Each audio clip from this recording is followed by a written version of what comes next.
Okay, we're ready to go. Good evening, everyone, and welcome to our first Special Ed Committee meeting of the new year, 2023. And I hope that you all had a relaxing and enjoyable winter break.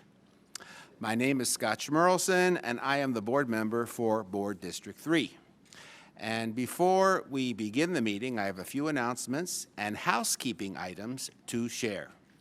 Today's meeting is being conducted as a hybrid meeting with a majority of our members in person. And I do appreciate the members of the public who are able to join us in person and also via Zoom. So as accustomed, we will be taking public comment towards the end of the meeting.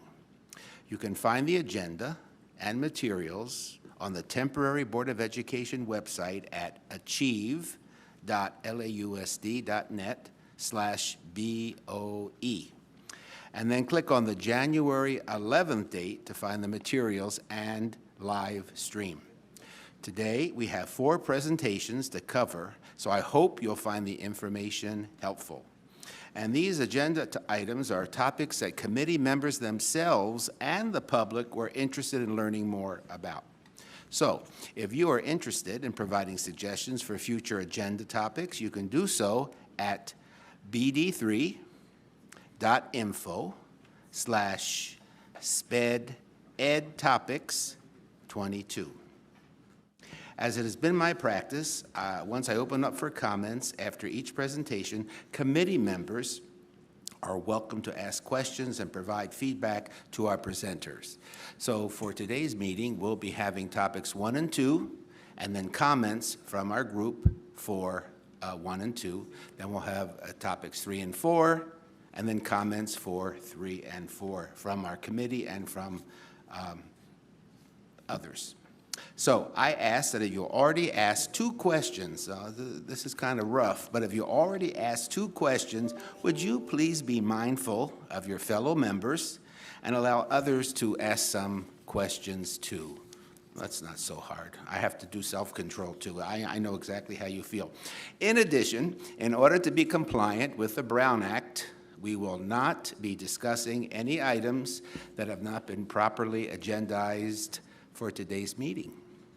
So with that said, let me introduce one of our very own committee members who will be presenting the first item. And who is it? None other than Dr. Amy Hanreddy, who is an associate professor and chair in the Department of Special Education at Cal State University, Northridge.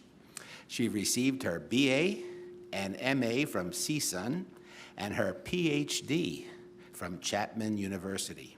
So Amy, please introduce yourself and tell us what your specializations are before we get started with the presentation. Thank you.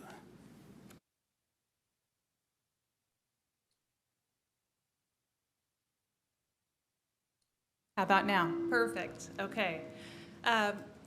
Thank you very much, Mr. Schmerlson and to the committee for having me speak.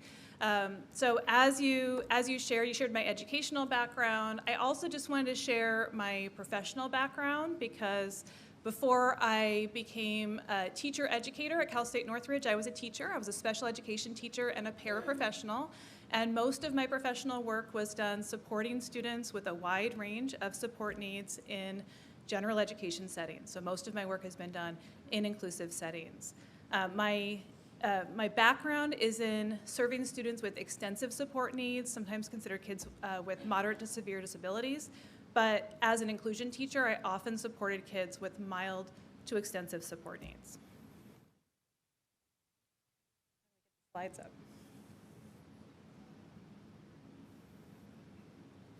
I don't know how to get the slides. Oh, there we go. Thank you. Okay, so there are a lot of, my purpose here today, I'll just start there. My purpose here is to talk about the foundations. So I'm going to talk about research, legal, and practical foundations for inclusive education. So there is no I'm having clicking problems. There's no one definition for inclusive education, and so I tried to kind of summarize here on this slide some of the big themes when we talk about definitions. So in general, inclusive education is about access, it's about specially designed instruction, acceptance, and belonging, all in the least restrictive environment. Inclusive education is supported by over 40 years of both research and legal foundations.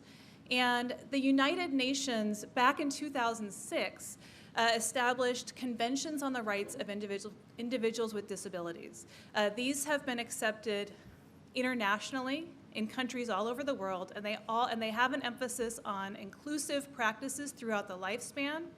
And in 2016, they refined those descriptions of those practices to focus on inclusive education.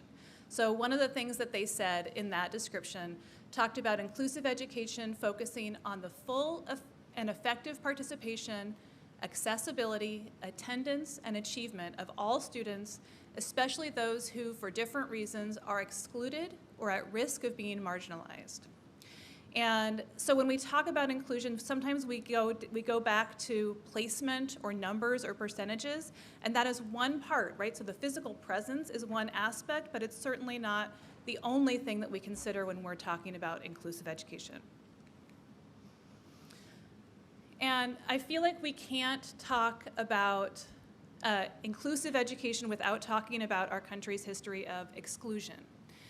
So individuals with disabilities are considered a marginalized group in our country, and part of the reason for that is the many ways in which those individuals have been marginalized, both from education and from society at large.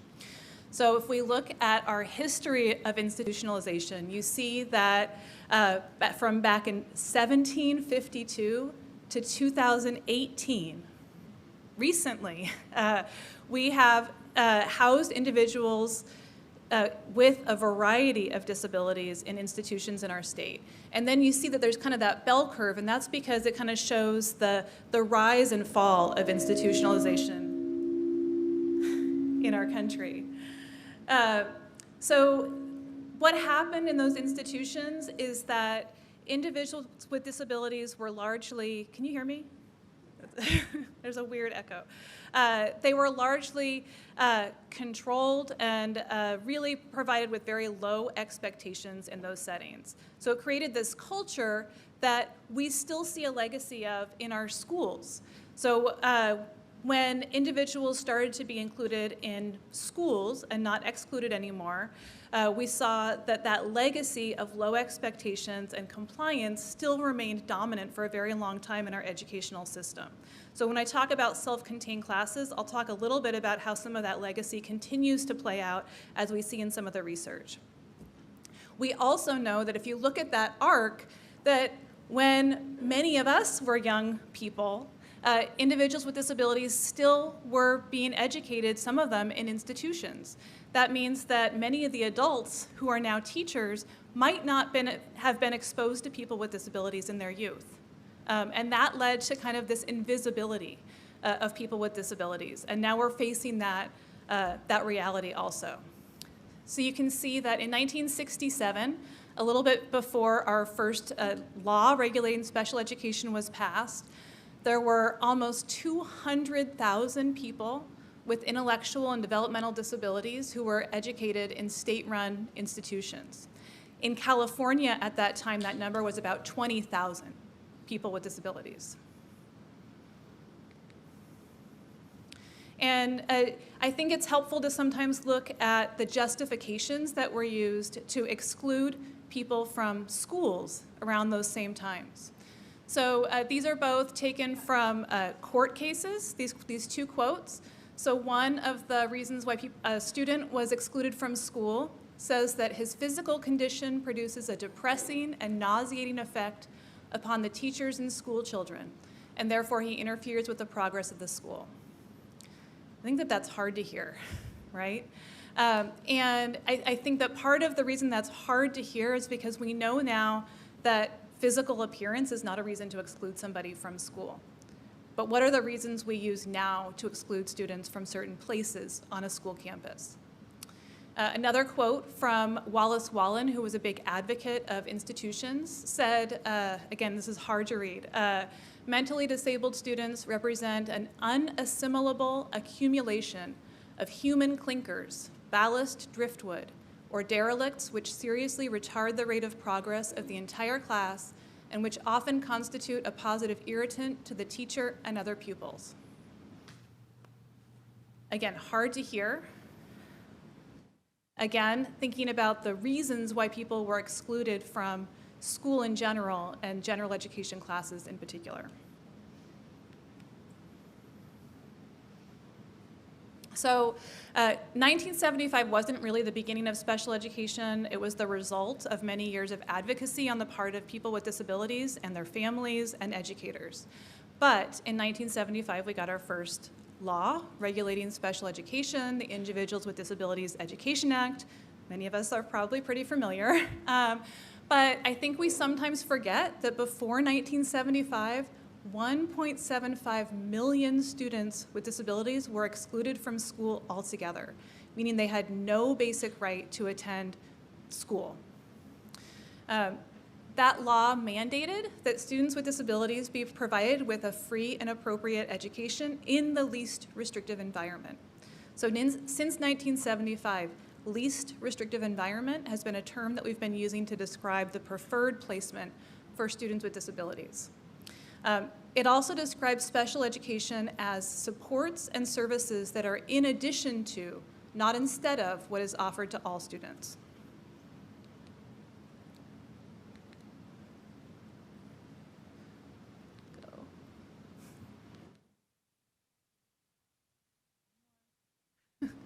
So according to that federal law, IDEA, all students are general education students first. So we don't have general education students and special education students. All special education students are general education students. So that idea of the least restrictive environment reflects IDEA's strong preference for educating students with disabilities in general education classes with access to the general education curriculum. It also describes placement in the general education classroom as the first placement option that the IEP team needs to consider at every annual IEP meeting. So it's an annual discussion and decision that needs to be made. Now you can see in the bottom right corner there's this giant asterisk, and that's because I just wanted to give a shout out to the unique considerations for students who are deaf. So the U.S. Office of Civil Rights, back in 1992, again, this is not recent stuff, talked about the unique considerations for students who are deaf, and especially those who use American Sign Language as a mode for communication. So I'll just read the bold part, but they said that any setting, including a regular classroom, that prevents a child who is deaf from receiving an appropriate education that meets his or her needs, including communication needs, is not the least restrictive environment for that individual child. So there are really unique considerations that we need to think about related to those communication needs. And I know that the district has some unique initiatives to address the education of students who are deaf. But I think it's important to kind of set that aside from some of the other discussion about access to general education because of the unique communication needs of those students. Okay. So just a little bit more legal review, and then we'll get into the research part. So of course we can consider alternate placements for any student who receives special education services. But it's important that students only be removed from the general education setting when the nature or severity of the disability is such that they can't be educated in general education classes with the use of supplementary aids and services. That's a part of the discussion that I think is sometimes not adequately discussed in detail, is can the student be educated in gen ed with those supplementary aids and services. So those are supports that are designed to enable children with disabilities to be educated with non-disabled children to the maximum extent appropriate.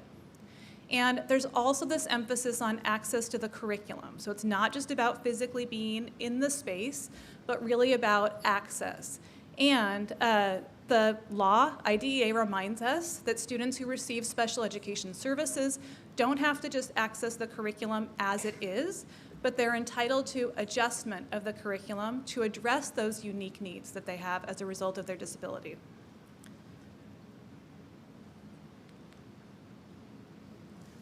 And then because we're talking about those legal foundations, I just wanted to throw in a really recent case from this last December, because I think that it's relevant to the discussion of least restrictive environment. This was a case with Redondo Beach Unified School District that reached the Ninth Circuit Court of Appeals, and the court looked at the appropriateness of a general education setting versus a self-contained special education setting.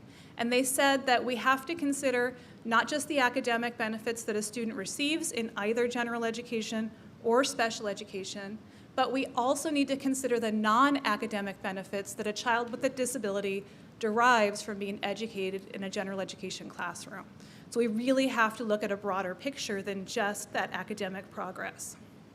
And then, of course, we also have to understand any potential negative effects that that child might have on the education of their peers. Okay, so now I'm going to dig into a little bit of a research summary around inclusive educational practices. So I think that in order to talk about inclusion, we also have to talk about self-contained settings. We really can't talk about one without the other. And I'm super familiar with this research, and one of the things that is really consistent is that there is not a body of research that says that self-contained settings in general across the board for a majority of students lead to improved outcomes. In fact, the research tells us the opposite. And that's because of kind of some of the most basic things that we know about those self-contained settings. So one is the limited access to peers without disabilities.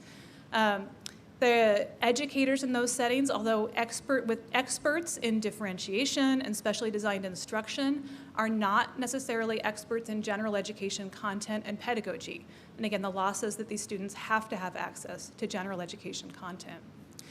We know that self-contained settings can often provide a high level of distraction, fewer opportunities to respond to instructional cues because so many students are doing different things on individualized programs, and also have a lack of tailored instruction for individual students.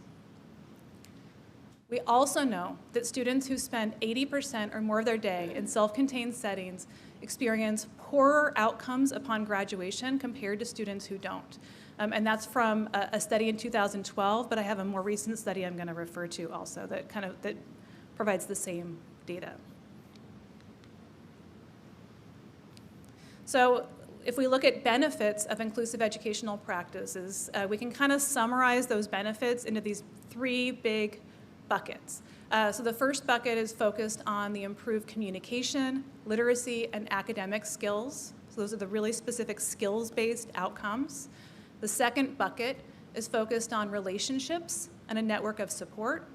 And the third is focused on those improved long-term outcomes. So what are students doing when they leave the school system? So in general, when done well, the research supports that students with and without disabilities benefit both academically and socially. I'll also talk about equity. So inclusive education does address equity by ensuring that all students have access to high-quality instruction, and that inclusive education promotes that acceptance of differences and community membership. Okay, so there was a study that came out just in December that looked at nearly 24,000 adolescents with mild to moderate disabilities. It's been cited in EdWeek, lots of kind of big reviews that look at educational research over the past year as one of the most important studies that came out this last year. The study told us that after looking at those academic records of students with mild to moderate disabilities, that those students who spent 80% or more of their time in general education improved their reading scores by an average of 24 points and their math scores by 18 points, compared to students who were kind of matched samples or very similar students who were educated in self-contained special education classrooms. So a little bit more summary kind of supporting those three big buckets that I referred to before. So students have higher participation in society following graduation, and there were no negative impacts that were found in research following inclusive education. So this first one, Kramer, Muller, and Zimmerman, was what's called a meta-analysis of studies, where they take a large number of studies that have been conducted, and then they look at kind of compiling together all of those results. So in that meta-analysis, they were looking at research studying over 4 million students. So these are not just one-off studies. We're looking at the broad messages that are being given to us by the research overall. We know that general ed settings offer more opportunities to learn, benefit from targeted instruction, and interact with typical peers. I mentioned that improved literacy, language, and math skills, and there's the specific studies that describe that listed. And I do have a link at the end where you can kind of look at some of that research for yourself. I don't know how to say his last name, but the one that starts with an H, here, 2017, has another really big compilation of research, and I do have a link to that at the end of the presentation as well.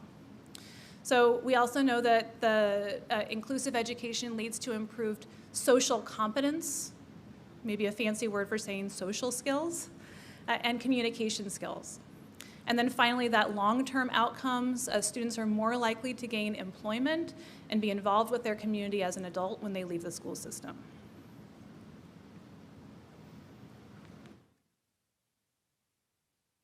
So these are taken directly from TIES, which is a technical assistance center that focuses on inclusion of students with extensive support needs. And they highlight a few myths and facts, and these facts on the right-hand side are those that are research supported. So a myth is that peers are negatively impacted academically by having students with extensive support needs in the class with them. And in fact, there's a reference to a study there that shows that non-disabled kids without disabilities who are involved in peer support arrangements where they do those even just small things like ask a peer, what number are you on? Or turn a page for a peer, not acting as teachers, but supporting in those types of ways, that they are out, those typical students without disabilities are out of the classroom less and more actively engaged than kids not involved in those arrangements. So another myth is that students are negatively impacted socially and emotionally by having those students in their classroom, and in fact, we see a demonstration that those students develop more empathy, advocacy, and leaderships, as well as lasting friendships with students with extensive support needs. And then 2 more myths and facts. So another myth is that students with extensive support needs, or they call them significant cognitive disabilities, that they need to have prerequisite academic and behavior skills before they come into the general education class. Kind of that idea that, like, well, they'll be ready eventually if we only provide them with a certain set of skills first. In fact, they're more likely to be engaged in those skills when they're in a general education setting. So they don't have to have the prerequisite skills before they come in because they can gain the skills within that setting. Another myth is that, well, we have IEP goals to work on, or that we have specific therapies that those students need to receive, and those can't be delivered in general education settings. But in fact, there are a lot of strategies to infuse those IEP goals within typical routines and activities throughout the day, and those related services can often be provided in the context of general education.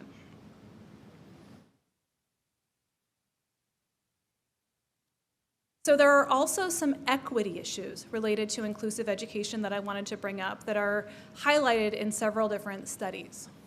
So first of all, we know, and this is just data from the California Department of Education, and there's probably more recent data for 2021, but we know that males, African Americans, English learners, and foster youth are all disproportionately identified as disabled, and they're disproportionately placed in segregated settings. And I mean, I guess, well, let me talk about the next one, and then I'll talk about why I think that is. We know that students who, pretty much the same bucket of students identified as Black, Latinx, English learners, and eligible for free and reduced lunch. Now, this is a data set that was an LA Unified data set. they were all less likely to be included in general education classrooms. So district, region, and neighborhood income were also factors with lower odds of being included in general education. So why do I think that is? Well, if we don't have an overall policy related to inclusive practices and we're relying on advocacy on behalf of families, then families with more privilege are more likely to gain inclusive placements. Okay, there's another study that really emphasizes that students with intellectual, multiple disabilities, and students with autism are more likely to be placed in separate settings. Thus, the emphasis on some of the research on those populations in particular. And then finally, kind of similar study talks about the fact that students with more extensive support needs, the likelihood that they'll have access to an inclusive education is based on where the student resides. So it's not really inherent factors about who the student is or their individual skills, but more about the context or policies of the districts or the places where they're educated that determine whether or not they'll be included in general education classes.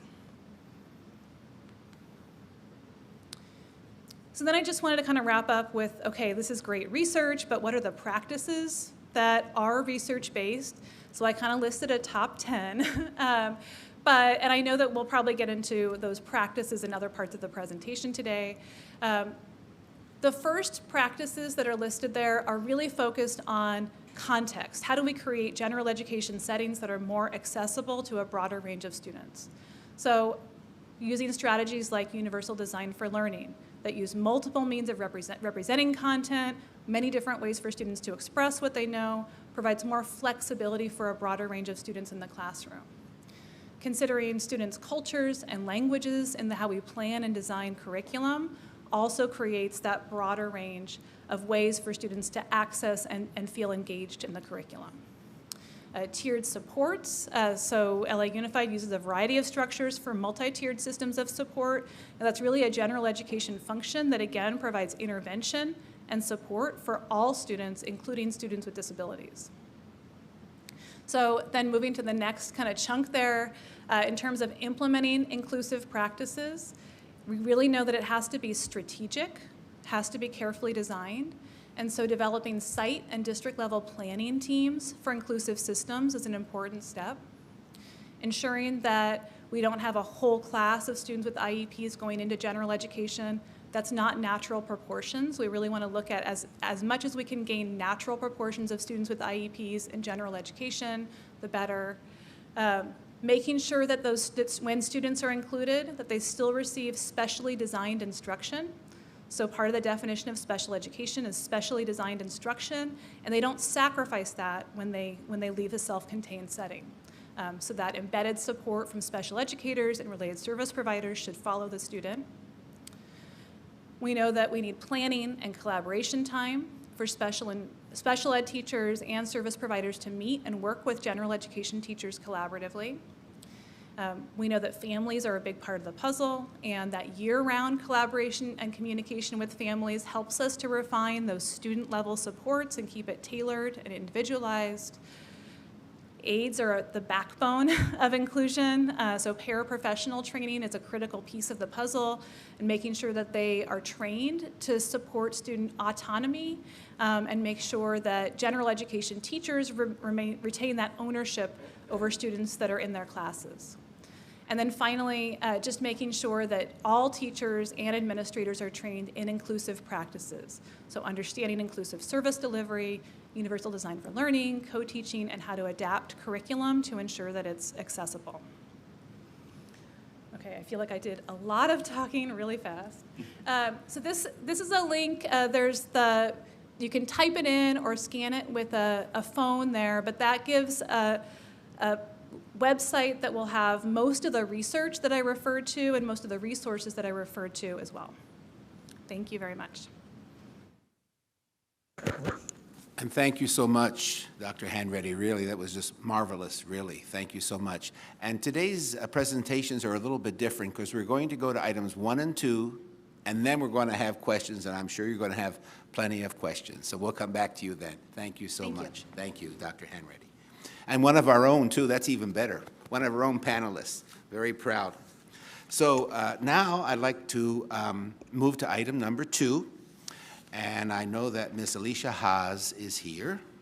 She is the Administrator of Instruction, and also Ms. Leila Rondeau is here, the Administrative Coordinator of Instruction, and they will introduce themselves and get us started. So ladies, would you please start? All right, while this fine gentleman changes the batteries in the clicker. Very important. Very, Yes, very important. I want to take a moment, first of all, to thank Dr. Hanreddy for her presentation and her partnership. I also want to take a moment to, of course, wish the committee a happy and healthy new year. I know this is the first time we're back together. And also for your commitment to learning more, discussing more, asking more about this very, very important work. It's a really wonderful opportunity. I know that we have 4 presentations today, but I do want to share that realistically they're all part of one larger presentation. So there may be questions that you have that are going to be answered in subsequent presentations, but we'll do our best to make sure that we answer everything that you have for us. All right.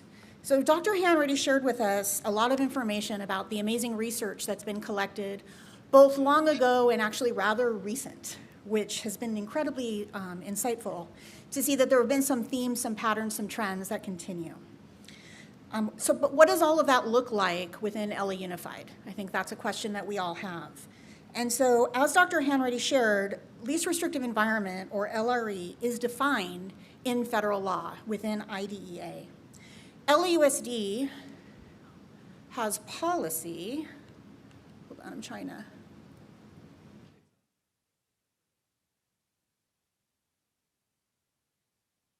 one second, there it is. There it is, thank you. LAUSD has policy that addresses this as well, and it's reflected on the slide, but this is an excerpt from that actual policy we have within LAUSD. When we speak about this, we need to remember that it is required under federal law that when we're discussing potential educational settings for any student, the IEP team, which includes the parent, must consider the general education setting first. Determining the least restrictive environment is done on an individual basis based upon the unique needs of each individual student. When we speak about increasing inclusive opportunities, we're talking about regularly reviewing the progress of a student to determine if and how to appropriately transition the student to a lesser restrictive setting. So how is this decided? All decisions regarding placement, supports, and services are determined at an IEP team meeting using data collected, assessments completed, and input from the discussion involving all stakeholders at the IEP meeting. Each IEP meeting begins with the review of the IEP team meeting introductory statements. And I'm sure many of you have had an opportunity to hear those firsthand, but it does include statements such as, an IEP team meeting is a collaborative process, and all participants are provided the opportunity to ask questions and provide recommendations and suggestions. That the IEP team has the authority and responsibility to design a program in which the child can derive meaningful benefit. That the decision on related services and placement occurs during the IEP meeting, not prior, not after, but during with all of the members present. And that the district considers the family to be equal partners in the educational decision-making process.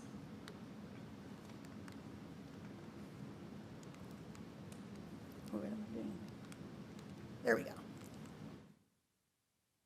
Yeah, can you do it for me? Thank you. I seem to be having a struggle. Okay, our policy also states that the IEP team must apply the following 5 basic principles in discussing the supplementary aids and services and educational setting for students with disabilities. So those 5 principles are that special education is a service. It is not a location. It is not a place. It's not just me. The second one, all IEP recommendations are made on an individual basis based on the individual needs of students. That whenever possible, services and supports should be brought to the student rather than the student going to the service or an alternate location. And in determining if those services and supports can be brought to the student, the team has a variety of variables that they need to consider, including the type of support that's needed in order to access the curriculum, the maintenance of the validity of the service or support being provided, and the impact on the integrity of the program. Having opportunities to learn with typical peers does not only provide academic opportunity, but it also positively impacts social emotional growth. And then the last one is that IEP teams must consider the potential impact. I apologize, we're having a little problem with the clicker. Try it that way? There it is. IEP teams must consider the potential impact of both positive and negative impacts an IEP team decision may have on a student. Leela's going to discuss that a little bit further in detail coming up, but we need to recognize that in any scenario with any recommendation, there are potential harmful effects that we want to make sure that we're considering so that the IEP team can make an informed decision and recommendation for a particular student. Once an IEP team has reviewed all of these principles, they have to determine what options to consider for educational placement, and those options are referred to as a continuum of placement.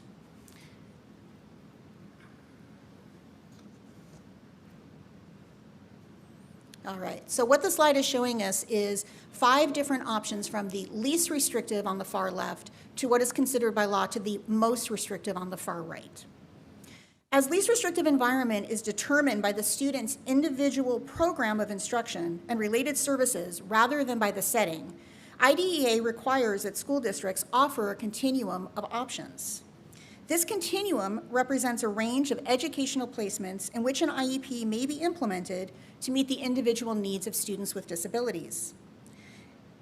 All of these options currently exist within LAUSD programming, and it is the responsibility of the IEP team to determine the least restrictive setting for the individual student. In fact, it's possible that a student may have a combination of some of these options. A general education student may receive services or supports through a pull-out learning center. A student in a special education classroom might spend time in a general education setting. A student who attends a non-public school may have concurrent enrollment at a comprehensive school as part of their transition to return to a comprehensive setting. So it's really important that the team really takes into account and consideration what are those unique needs of that student, because that prescription of where that student may fall on the continuum may be somewhere directly in one of those boxes, somewhere in between one of those boxes, or something specially designed within those boxes. So it's really critical that we understand that it isn't an either or. It is something that the teams have to have robust discussion to determine what is the best option for the student. So how do they do that? What tool do they use to do that? How do we systemize that process?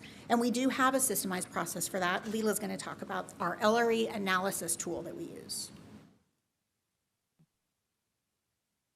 For the clicker, oh my God.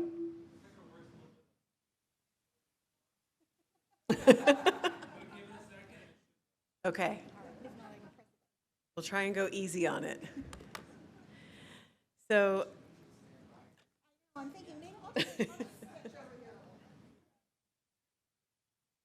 the LRE discussion includes an understanding that all decisions are individualized to the student's unique needs. There's no one-size-fits-all program for students with disabilities. All decision-making includes the parent in the discussion, and placement is as close to the child's home as possible. During the IEP meeting, after reviewing all data gathered and assessments completed, the least restrictive environment analysis page of the IEP has the team review a series of questions to assist in determining the least restrictive environmental setting for the student. And that's what you see here on your screen, these steps A through E. And you'll notice that the question is the same. It's just asking within different settings, the settings that were represented on the prior slide. This document is completed annually, and Welligent does not allow for the IEP to be closed without it. It sits in the context of the IEP right after the signature page and right before the FATE page. As shared earlier, IDEA requires that all discussions regarding educational setting begins with the school and the general education classroom that the student would attend if not otherwise identified as a child with a disability. The IEP team is led by the IEP administrator through this series of yes and no questions, and they require discussion until the team reaches the step to which they respond yes.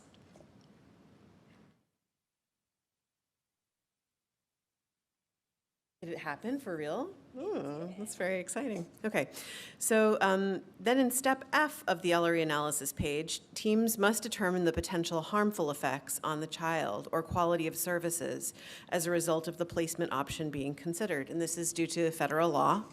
Every placement, of course, has possible positive and negative impacts on a student, so it's the responsibility of the team to weigh those impacts to determine the best educational setting for the student. Some examples of harmful effects are noted above, and this is on that page, and those include having time to socialize with your typical peers, having exposure to appropriate behavioral models, and having access to the full range of the curriculum.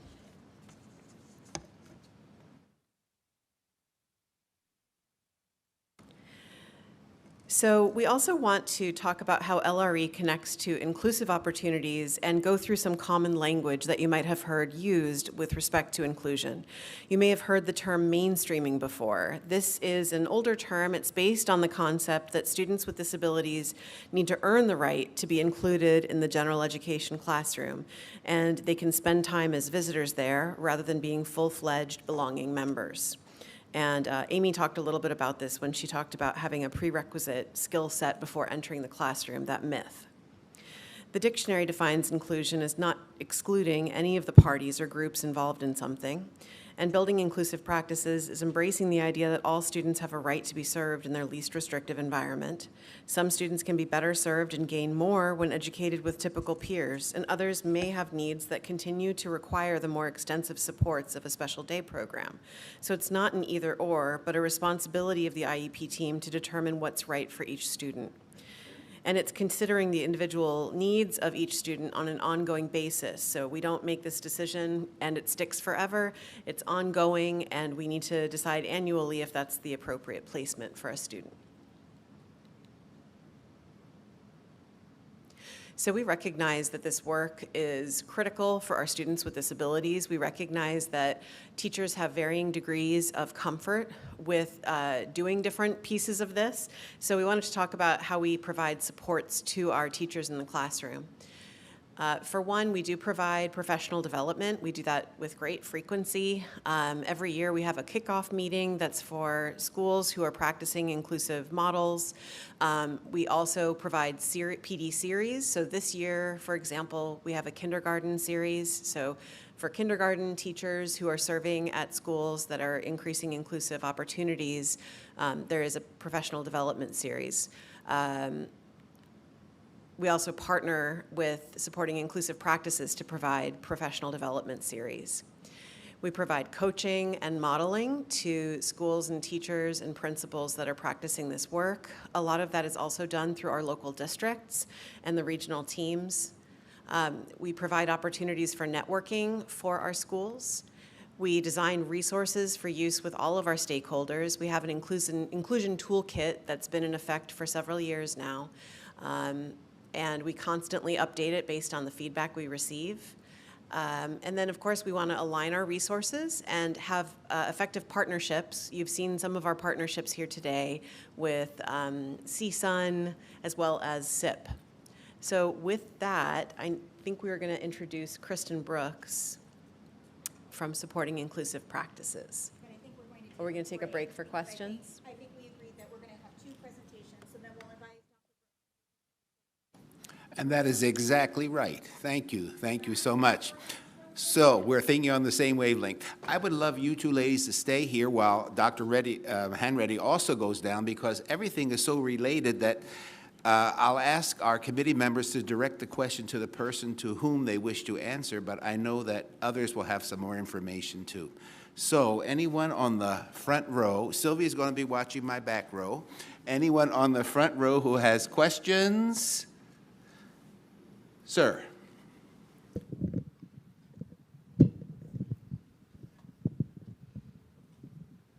So I thought your presentations were just wonderful. They were very clear, and I really think it's important to support a program for the IEP team, because the parents, or from the parents' perspective, I believe what you're sharing in the services for the IEP, I believe in 100%, and I totally agree with you. The students shouldn't feel like they're just being placed somewhere where they don't even want to go. The services should support the child and really uplift them. And so from a parent's perspective, would you be able to add or include some kind of model of previous successes and different student experiences and success stories regarding this IEP, and being able to suggest and make discussion and have discussion with everyone and be able to provide feedback as well. And showing what areas are effective and they can ask for more support and where that support is provided. So, for example, real life examples of previous success stories would be great. And that'd be very beneficial for the student, for the parents, so they can make a better choice for their children or for their son or daughter. I don't know if that's possible, but that would be great. To whom would Mr. Bowman like this addressed?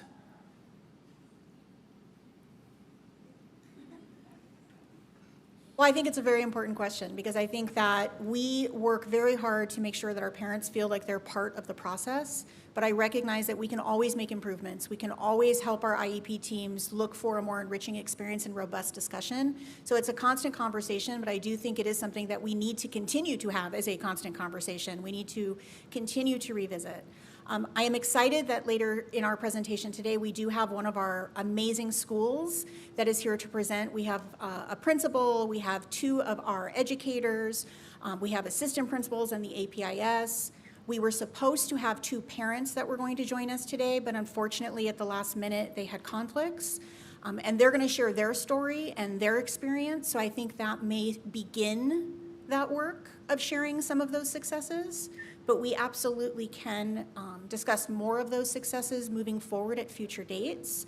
And we want to also encourage you as committee members that are parents, you as committee members that are staff members or board members, as you're out in the field and you see wonderful examples or you hear of wonderful experiences, please share them with us so that we can highlight, we can find out from those experiences what worked, maybe what we could work on further to develop, but how do we highlight some of those amazing opportunities that we know are happening at some of our schools.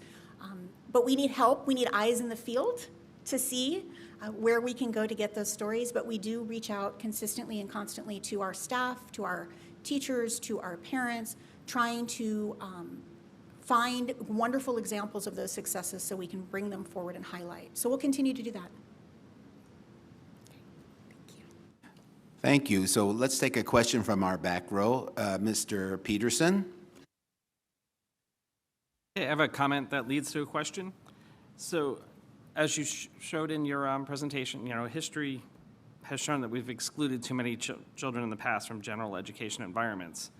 But we shouldn't fix that problem by keeping children from the environments that they need. And parents shouldn't be treated like villains for wanting programs like OtCore. And that isn't treating them like equal partners.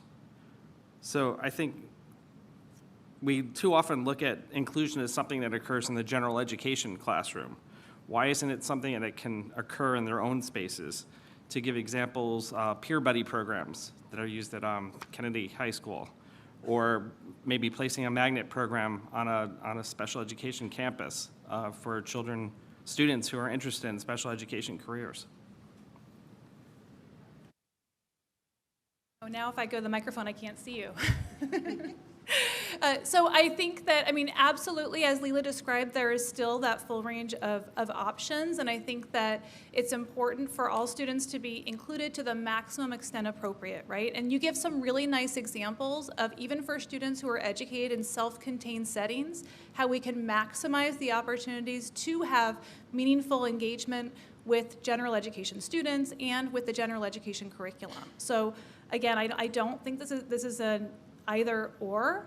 I think that we need to look at every student within the district and see to what degree can they be accessing general education. So it's not saying that everybody needs to be in general education full-time and that we need to take away options from people. It's really, to me, it's about, again, I'm outside LA Unified, but it's really about expanding options. And historically, we have not provided as much support and attention to access to the general education setting. Again, it's not about taking it away, but making sure that it's a viable option for a broader range of students. I hope that answers your question. Yeah, it does. I don't think a lot of parents out there feel that way, though. I feel like they constantly have to fight to keep access. Thank you. Back to the front row, Dr. McKenna. Yes, thank you, first of all, for your service and all you've been doing. And I thank you for putting up some of the archaic and antiquated language that was used at the beginning of the 1900s about how they felt about children. And these are learned people. These people had degrees, college educations, training, and that's what they discerned, that these were defective people. But I have some questions. Never having taught special education classes, but I was given, when I was a classroom teacher, a special needs student with no training whatsoever. The student was blind and had a dog. And I had never had such a student. And I was teaching geometry, which meant I had to draw pictures on the board. We had a chalkboard back then. And I had chalk in my hand, and I got my clothes full of chalk every day. And it was hard for me to figure out, and nobody could help me. They eventually took the student out of my class, not at my request. I don't know why she left, but I was trying very hard to describe what I was doing. Now, I said all that to say that I'm not an expert, but I do have some concerns due to my lack of expertise. I just heard you say the intent is not to put all students in general education classes who have special ed needs. But I don't know what classrooms do you put them in, and what is the training of the teacher that you're putting them in? Is that teacher pre-trained, accidentally or purposefully? Do we know where these classrooms are with these special teachers that are also able to segue with a special needs student? Because the quality of instruction has a lot to do with the ability of the teacher. Now, I'm going to give you a lot here so you can answer it all at one time. My opinion, from experience and from reading all that I have, is that teaching, oversimplifying, is an art and a science. The science is what you learn about the subject matter and the details of the subject itself. The art is how you deliver it. There's a lot of flexibility in the art, and should be a lot of creativity in the art. It's an artistic way of doing it. But here are my questions. What specific resources are given to a teacher who is now getting a special needs student? What training does the teacher have? Do they get new training? Have they already been trained so we know where these classrooms are? What are the prior qualifications of these teachers? Do they have any? Or they just happen to be there because they needed a job, and so they get what they get? What is the expected class size of this student who's being transferred into a general ed classroom? And what is the distribution ratio? How many special needs students should be put in a general ed class Does it depend upon the qualification of the teacher, or do they all get the same ratio? I know that there are regulations that go in people's contracts about what your class size is and all of that. And I'll close with this. I have come to the conclusion, not because it's my opinion, it's my experience. Everybody can't teach everybody.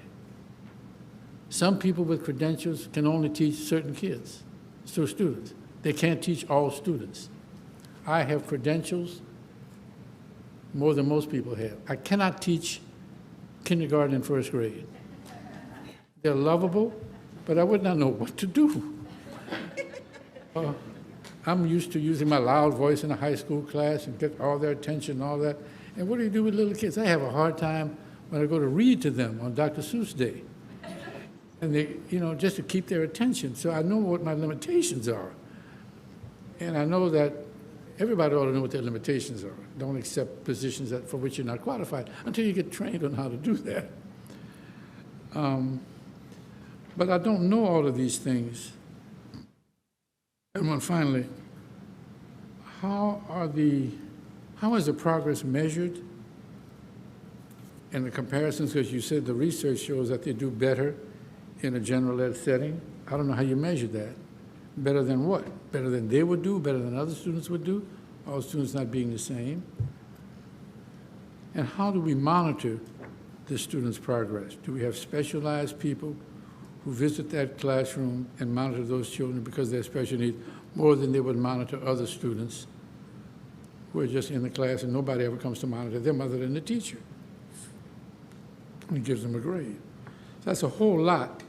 But if I ask you one question, I have several. I don't want to keep going back and forth.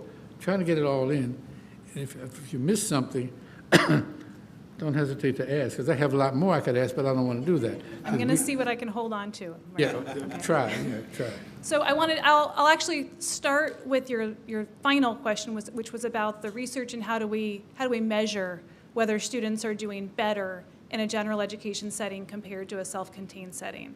And the way that progress is measured is really looking at kind of two prongs. We're looking at academic achievement and using sometimes some of the same measures that we would use for all kids in the class, right? So we look at formative assessment, culminating assessments on their schoolwork, right? The way that we would for everybody else. But we also look, because students have IEPs, at their individualized goals. Now in the research, what they do is they look at these students in general education and then match them with a similar student in a self-contained special education setting. So they look at academic achievement and progress towards goals. Is that a random matching? Just pick a student, any student, and No, paired. So the studies are actually linked in the slides, and so I'm happy to send you some of those studies. But they strategically match them, so they're students with similar needs, so similar academic and social This is a needs. general ed student you're comparing to a special needs student. Is that right? Students with IEPs or special education students. Just comparing two IEP students. Yes. Okay, Yes, keep going. exactly. A student with an IEP in a Understood, general okay. education setting and a student with an IEP in a self-contained special education setting, but with similar needs. I see, okay, Right, so there's got it. similar support needs, but when they're in general education, they tend to do better in terms of those academic skills and in progress towards their IEP goals. Does that answer that Yes, question? I got it now, yeah. Okay. I was confused. And then I want to just go back to kind of where you started with your question, which is around the training for teachers. So I'll just start with what they get before they get into the field, because my field is teacher training. The Commission on Teacher Credentialing in California has actually really expanded the expectations for the training that general education teachers will get before they enter the field. So we have what are called teacher performance expectations that are outlined by the states and that everybody needs to meet in order to achieve their teaching credential. Now, in 2016, those were really expanded for general education teachers with a much broader emphasis on their own role and their ownership of students with disabilities. So there's much more that is involved in training general education teachers to serve students in their own classrooms than there had been previously. So now, a general ed teacher has across their classes an emphasis on differentiating for the range of students that come to their classes, and they, at least at CSUN and most universities, they also take classes really focused on special education. So they take a class where they learn about all the stuff that I just shared, IDEA, strategies for inclusive practices, and so that they're kind of entering the field, I think, far more prepared to serve these students than they had been historically. And that's really been a gradual expansion. It wasn't all at once in 2016. It was really, it's been a gradual process for many years that they've been expanding that ownership and responsibility as part of their training in the credential program. But I think maybe you want to. Also speak just for a second about Yeah. special education teachers. 'Cause Oh, I think yeah. that also goes to Dr. McKenna's question. Yeah, and absolutely. So, and special education teachers, it's the same thing. So special education teachers also have those teacher performance expectations, and now the emphasis in terms of what they need to master also really focuses on their role as special education teachers in serving students in general education settings. So how do you adapt, how do you modify, how do you support and work together in collaboration with general education teachers to create an environment that's accessible? Really focusing on the role of a special education teacher as a service that comes to students, rather than just their role as somebody who is the leader of a classroom. One final, I need a clarification on this one. I won't be overbearing on it. In a school, a student is now getting an IEP, and we think that they can transition part of the day into a general ed class. Who and how do we select that general ed class and teacher? Is that teacher already known to us? Do we have a map and a menu of where these teachers are in the district? If we're not going to move the student out of the school, do we flip a coin and say, well, which one of these teachers can handle this situation? Not necessarily the student, as the situation and what the student needs. How qualified is that teacher? Or is this going to be an experiment in hoping that this teacher will be able to be emboldened enough to be of service to the student and make the right placement? How do we know the qualifications of the general ed teacher while we're trying to place the special needs student? I think I'll start and then I'll pass it off. The first consideration would be, where would they be educated if they did not have an IEP? Right? That's the first place that you would look, kind of looking at that, I don't know what to call it, flow chart? The continuum, thank you. But the first place that you would look at, if a student is transitioning in general education, where would they be if they didn't have a disability? Which class would they be placed in? And that's the first place we would look. And then I'll pass it off, because then they can speak to a specific district. Talk about principals. No, there's not. What, sorry? The question. Oh, principals, Yeah. you go ahead. Okay. So many things to say, Dr. McKenna. Okay, so. I'm known for that kind of stuff, but it's all right. No, I appreciate the questions. Give it a shot. I appreciate you giving us an opportunity to talk about this. So I would say you gave a very specific example, right? You were talking about a student who came into your classroom who is visually impaired. That is a low incidence disability. Still, that many students with visual impairment coming into our classrooms, the vast majority of our students with disabilities are students with learning disabilities. And I would posit that if you have a classroom of 34 students or 25 students or whatever we decide you have in that classroom, you have 25 or 34 different kinds of learners in that classroom. So just because a student has a disability does not mean that they're fundamentally that different from the other students that are in that classroom. Each one of us has a brain that's almost like a fingerprint in terms of the way it takes in and expresses information. So just as we wouldn't ever ask a teacher if they were willing to teach English learners or students from a particular country, we are a public school district and we expect our teachers to be able to serve every single student who comes to us, and that includes, of course, our students with disabilities. Having said that, we also do want to acknowledge that there are some concerns, right? That teachers need some training. One piece that I don't think we've said yet is that when students are brought into the general education classroom, there's a variety of ways to support them there. One of the biggest ways is through co-teaching, but it can also be through collaboration and planning ahead of time before the student comes into the room.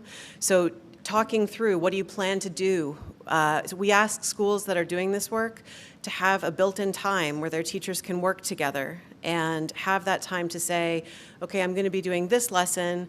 What challenges do we anticipate all of our students having, but perhaps particularly this student who has an IEP, where we know the learning challenges they have? And then Alicia was also going to talk about how principals, you want to talk about? Go back to your question, Dr. McKenna. One of your questions was, how are teachers selected? So let's say that a student had an IEP that had an alternate placement, and now the IEP team has determined that the least restrictive environment for that student may now be the general education setting. So I believe one of your questions was, how is that general education teacher selected, right? So I just want to point out that, school site administrators are very familiar with their staff. They know their staff's credentials. They know their staff's experience. And I believe that our principals, our APs, our APEISs, our over special education, I believe that they take their work very, very seriously, and they want to set up their students for success. And so I think that they do their research, they do their thinking as to what is the best place, what is the best match, what is the best way that we can have this student be successful. So I think that there are certainly logistical pieces that come into play. I mean, there just always are, and we have to account for that. There are limits to the numbers of students that can be in a particular classroom. So there are things that also play in as variables, but I think that everybody works with the best of intention for finding success for a student. And so I do think that our school site administrators really are very thoughtful and intentional when they are making placements for any student, which they do at the end of every year. They anticipate where the students will be placed the following year.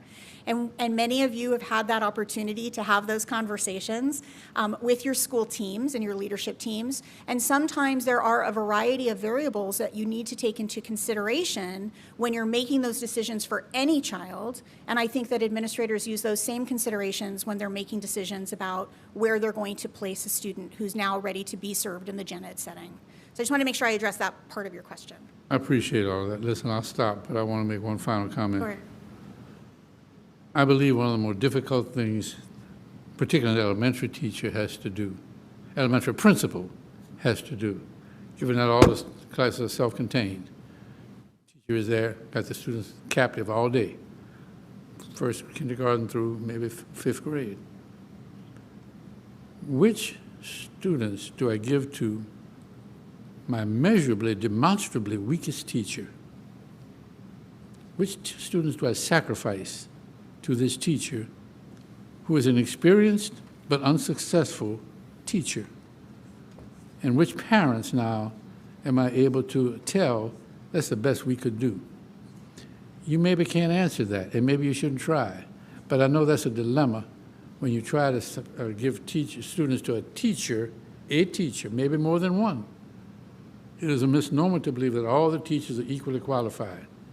Well, I don't want to answer. I'm going to take your advice, and I'm not going to answer the I'll try to question, but answer I that. would like to just make two quick comments. I think that the conversation in that question would be relevant to any child, regardless of with an IEP or without.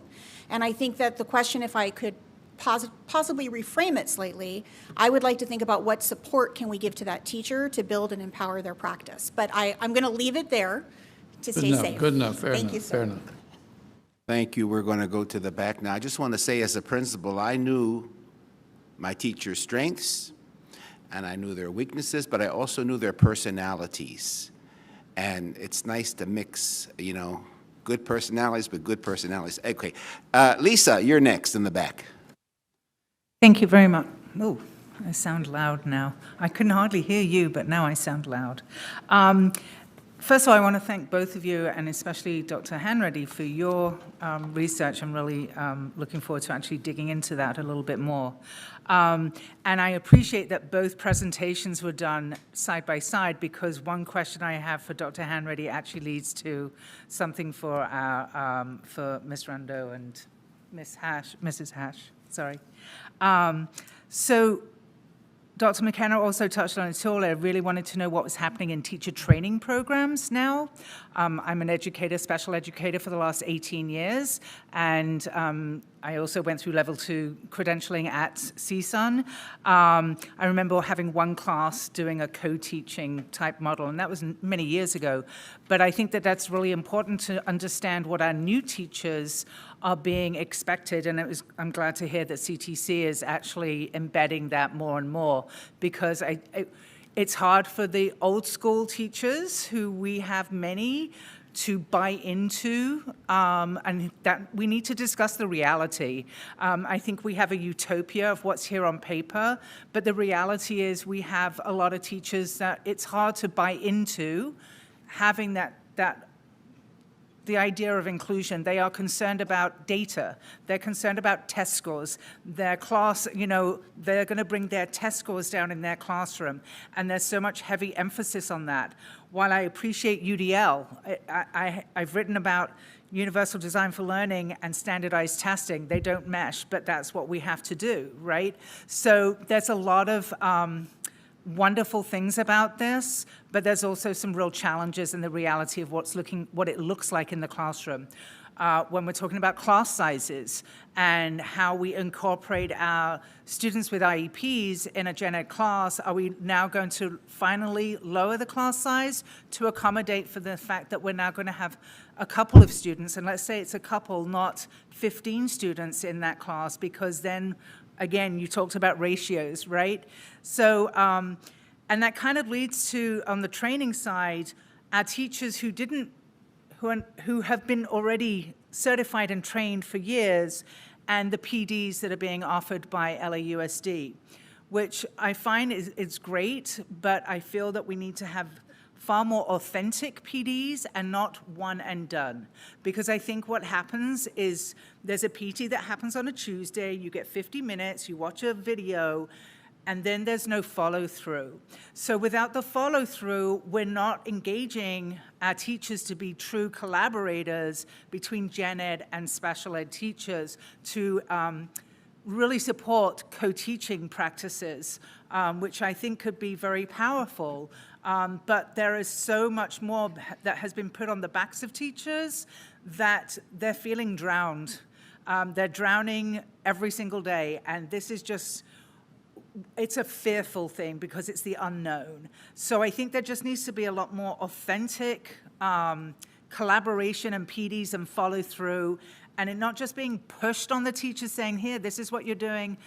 Oh, we can't give you that collaboration time. We can't give you the planning time. We can't, but just do it anyway. So I think everything looks great on paper, and it would be great if it could really be followed through with appropriate funding, and that starts at the federal level, right? So fully funding IDEA, getting that money into our school system. So all of that can then really support and build this. So I don't really have a question, I guess. I'm just thank you for what you provided us today.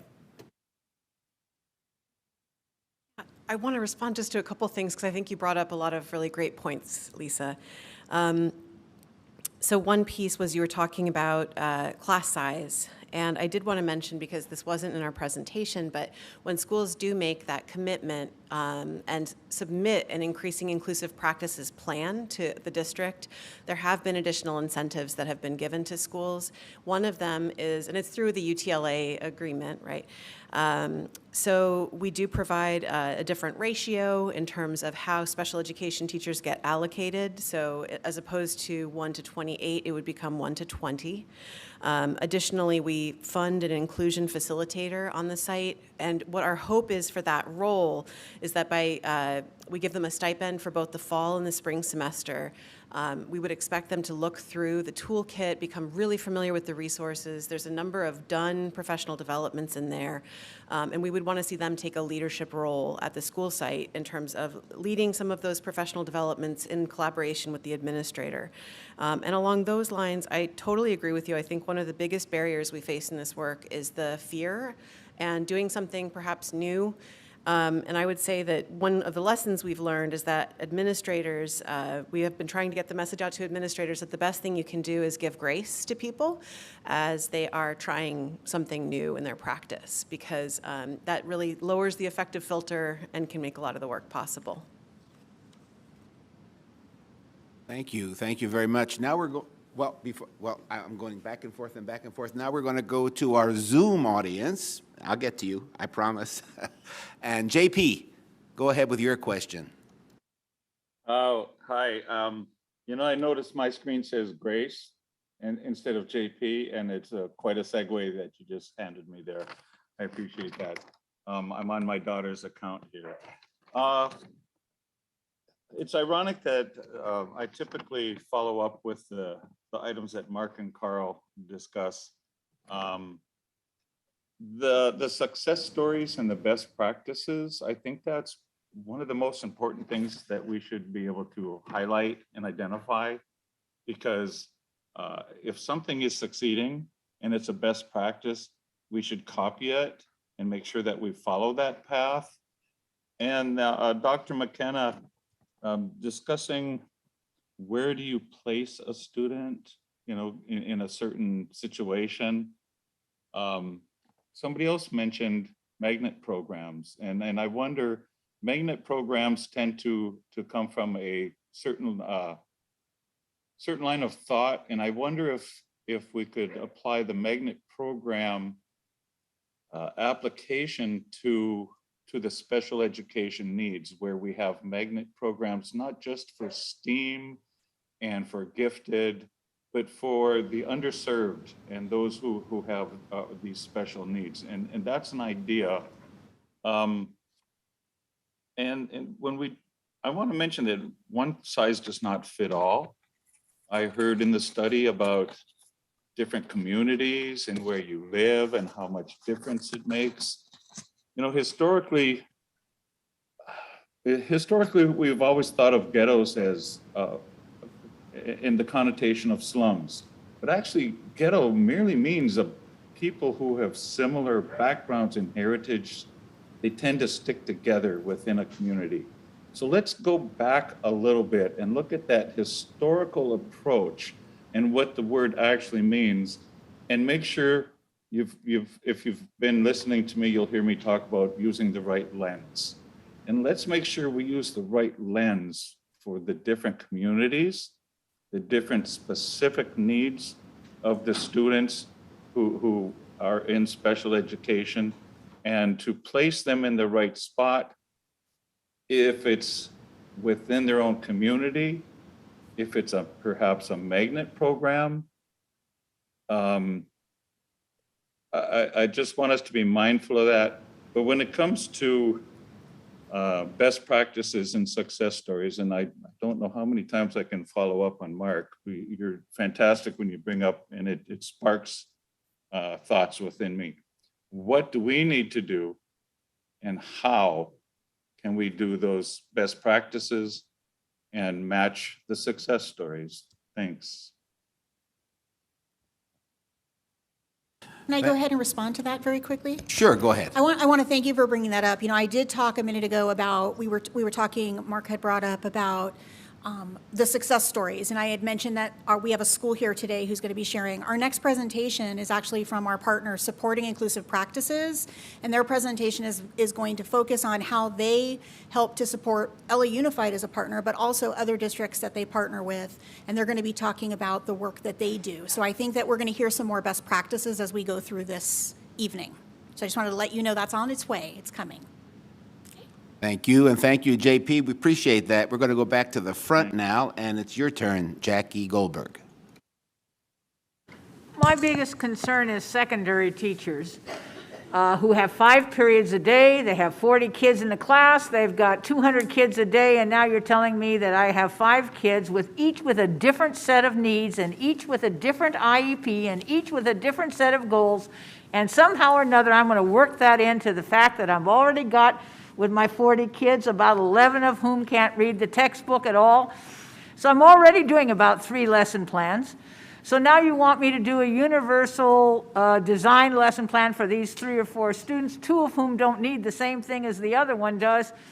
Who helps me do all of this? Excellent question.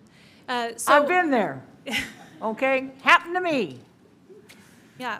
So I think there's a couple things I want to say. So one is that I do a lot of work with schools and districts who are transitioning to more inclusive practices.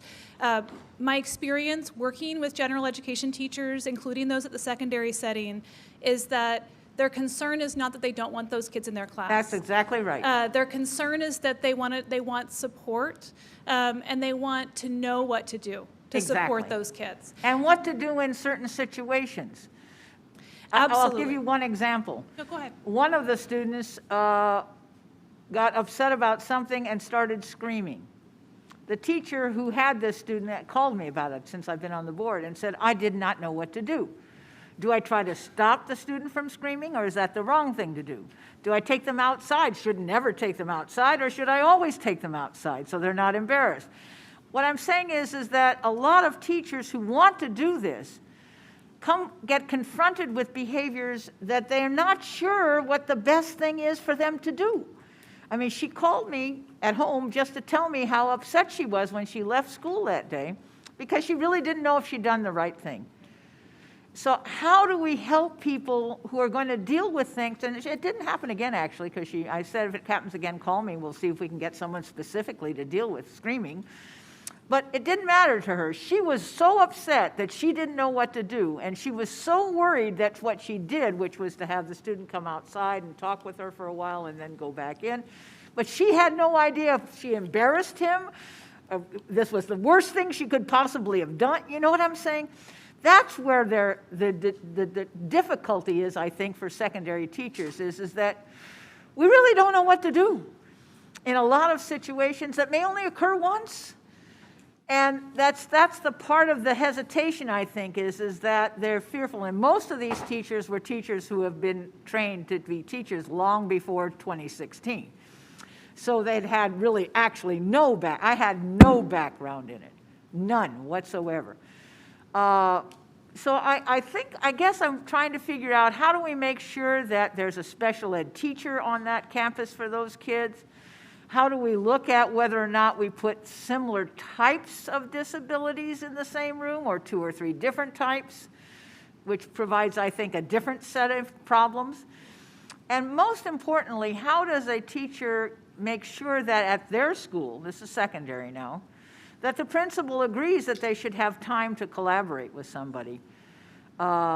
I personally think we ought to look at those folks who are doing the inclusion all day long, that maybe they teach 4 periods instead of 5. I saw this practice in Albuquerque in the 1980s. They had inclusion very early on in Albuquerque, very early on. And I went to visit them because I was on the board in the 80s. Oh my God, you know how that makes me. But what I found is that they spent a lot of time preparing to do what they do. And I don't think we do. I don't think we spend a lot of time preparing for what happens. And that's the most important thing I want to say is that if we really believe in inclusion, we have to spend a lot more time preparing for it, so that people who are teachers who are not special ed teachers have access to special ed teachers on a regular basis who can answer their questions, who can look at what they're doing and say, oh my God, don't do that anymore, or right on, you know. That's how you make corrections on a daily basis. But if they don't have that access, if they don't have extra time to do it, what I see is, and I visit classrooms all the time, is what I see is that there are some people who have figured it out anyway, and some who have not. And I'm very worried about that. But so I guess mostly what I'm trying to say is I think in secondary it's a lot harder in some ways, because you don't have them all day. You got them for 45 or 50 minutes, and you got all these other groups within your classroom anyway, based on they can't read or they haven't had anything before on this subject, and you're starting over again. I just want to say that I think the thing I miss the most is the sense that every teacher, secondary teacher, who has included kids is getting the real support they need before the kid gets there. That's what I don't see. I see they get help after the kid gets there. How do we get them help before the kid gets there? Because I think that makes a difference in people feeling comfortable and safe and having access on a regular basis to the special ed teachers so that they have their questions answered by not having to wait for weeks and weeks till they can fit some time in from them to meet together. So I think we need to ask this committee maybe to look at some policy issues to bring to the board. You know, I think there are some things we need to be saying if we really mean this, if this is not just pretty paper. There are some things we need to do that we are simply not doing. And so it's hit or miss how it works, I think. And I don't want a hit or miss system. So I'm hoping that we can begin to have some policies, maybe a policy that says that if you're a secondary teacher, you have 4 classes instead of 5, if you're substantially involved in this. I'm not talking about one kid. But if you're substantially involved in this, or maybe we need to say that they have a full-time trained ed aide in special aid, not occasionally, but full-time. I mean, we need to look at what's going to make this work and decide that there are policies that this board can make that makes this work. And I don't think we have them now. I think we have pieces of them now. So I'm looking to Mr. Aguilar, I'm looking to all of you, I'm looking to this committee, I'm looking to everybody to say to us, if we're serious, if this is really what we mean, what will we need to do that we are not doing now to make this not hit or miss? That's my question. Thank you, Jackie. Ladies? Can I just, I just wanted to say that in your question, you highlighted so many of those evidence-based practices that are all, I believe, part of this process, right? So access to a special education teacher who can embed their service delivery and come in and have your back, right? So I think that that example of a student yelling in the classroom and that teacher who was like, did I do the right thing? I mean, what a sign of an excellent teacher to reflect on that and wonder. And I'll say as a special education teacher, I've often wondered, was that the right choice? Right? But to have a special ed teacher to go to to have your back, right? And say That's the point. See, yeah. she called a board member. I didn't know what to tell her. I don't know if she did the right thing or not, taking the kid outside, you know? So I'm saying there should be somebody that she has on her phone that she can call after that class and say, did I do the right thing, or what should I have done, or how do I deal with this better if it happens again? So every student with an IEP has a case manager, and they have a special education teacher assigned to them. And so I think part of this process is making sure that teachers know and are familiar with those partners in educating those students, because we don't expect a secondary teacher who teaches hundreds of kids a day to know all of the details about a student's program. I just wanted to clarify one thing, and then I'll pass it off if you guys want to add. But you talked about universal design for learning, and I just wanted to clarify that that is not something special for students with IEPs. It's just the process of differentiating for all kids in a classroom. So I just wanted to make sure that that was clear. I don't know if you guys want to add. Well, Dr. Hanratty stole my thunder, because I wanted to start by talking about how incredibly brave and reflective it was for that teacher, and kudos to her to be so committed to her practice and so committed to her students to want to make sure she did the right thing. Right. And going back to where Dr. Hanratty left was, sometimes none of us know what the right thing is, because the right thing may be very different for one student versus another, and even the same student but on a different day. Yeah. Okay, so I think that we can't know all, but we can do better at knowing more. I think all she really wanted was someone to reassure her that she hadn't embarrassed this kid and made him Sure. feel like he never wanted to come back again. And I mean, that's what her fear was when she took him outside. He did calm down. She was happy he calmed down. They went back in together. But then she felt like, oh my God, I embarrassed him. I took him out of the room. And Well, it just shows her, again, her commitment to her craft and to her students. I also wanted to say, you know, going back to what Lisa talked about earlier, about a lot of the time this is based in fear and not a lack of understanding.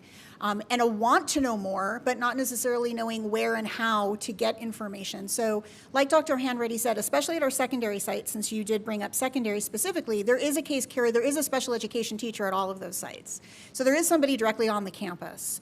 In addition to that, we have our regional special education teams that have out-of-classroom teachers, that their role is to support teachers in improving practice in their classroom. And they're available to support any teacher, to support students who are transitioning to a less restrictive environment, to a more restrictive environment, whatever those needs are. We have staff in the field, and then we also certainly have our central staff that is also, you know, there to do that. I also wanted to point out that all of the trainings that we offer do get opened up to all of our teachers. So general education teachers, special education teachers have the opportunity to attend. I do think that sometimes people don't realize that it's relevant to them until they have a student that perhaps it is very clearly relevant for. So one of the things that we're really looking at is how can we help with the messaging to help teachers understand that this is an opportunity for their own professional growth. And I think that going back to something that Lisa had said before, which I think is relevant as well to you, is that one of the training series that we have as well is a new teacher training, where we're really focusing on how can we on an ongoing basis provide support to our teachers that are our newer teachers, or our teachers who might be new to the specific role that they're serving, because we recognize that even a very experienced educator like yourself, or like, oh, I don't have as much experience, but even like myself, we may not have all of the most current information, we may not be aware of the most current policy, so how can we help make sure everybody's engaged and involved in current practice?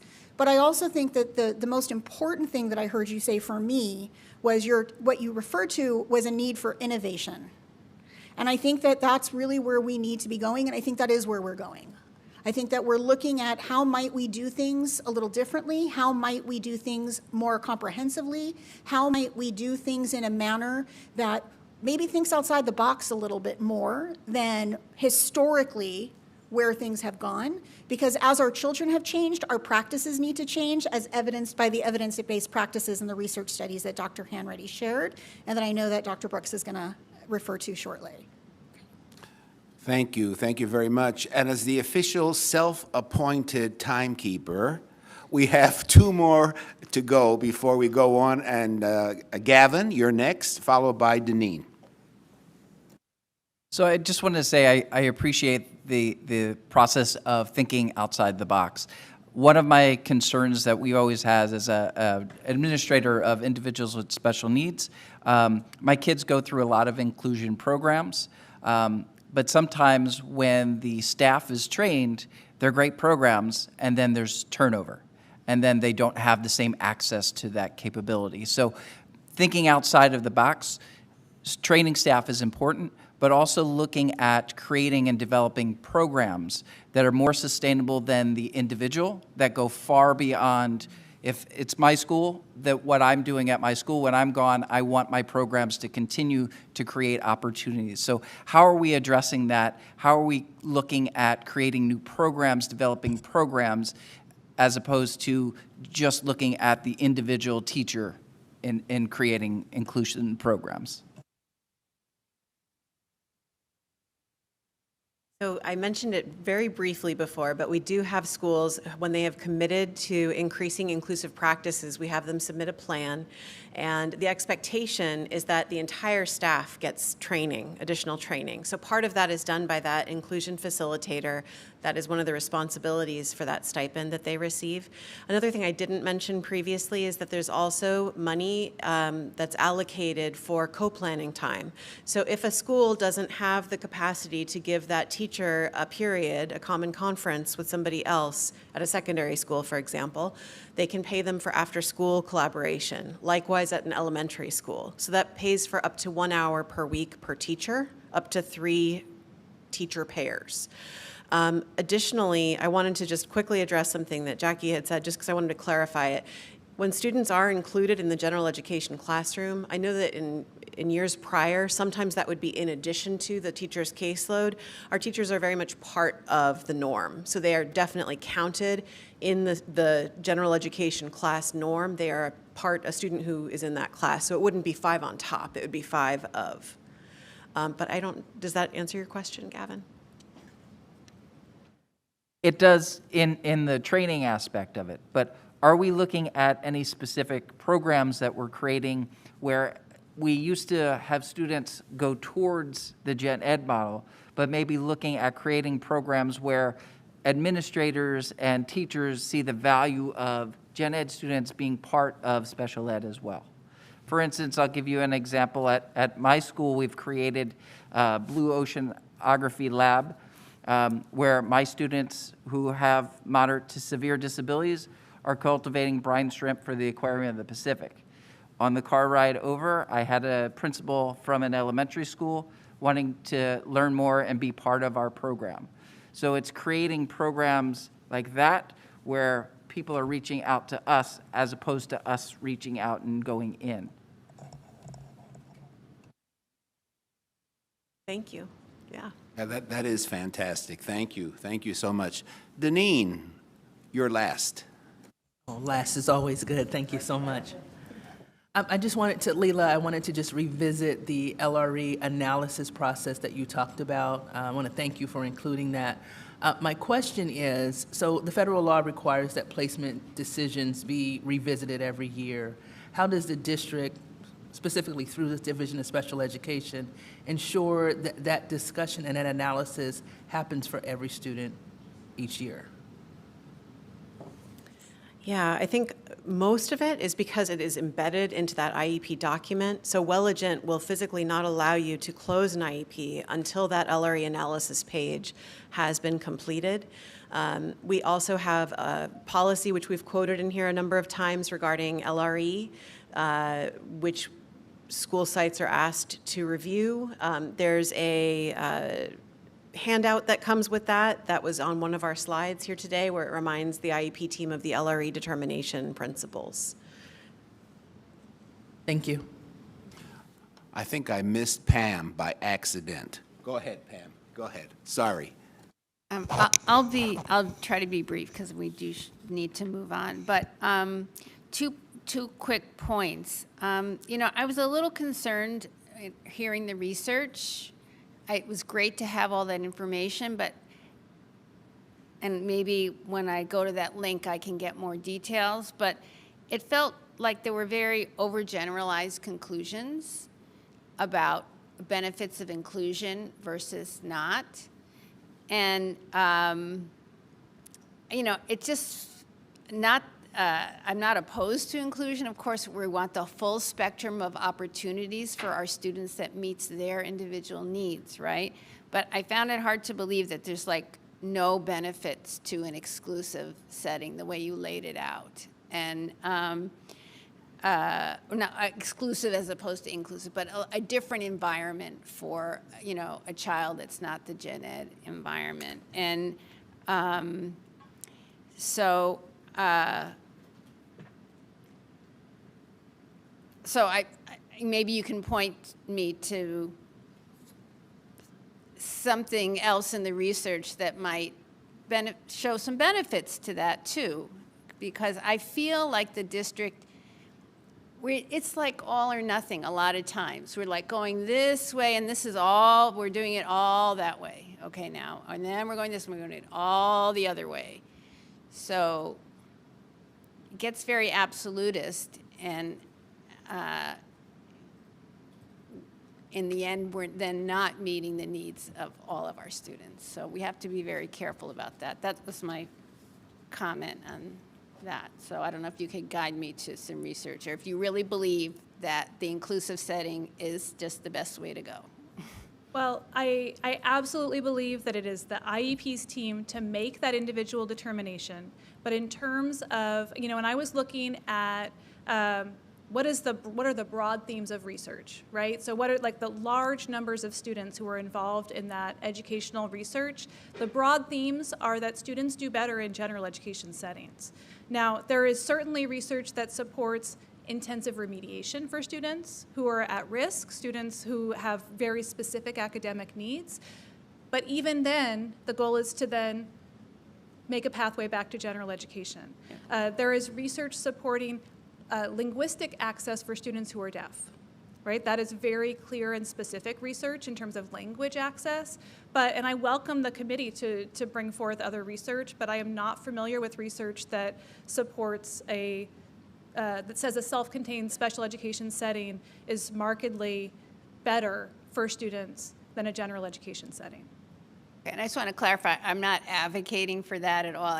I'm just wanting to put some subtlety to the discussion, about that. And then I want to echo what pretty much everybody else has said, from Jackie, all the comments here, that on paper, it's always looking very, very good, okay? But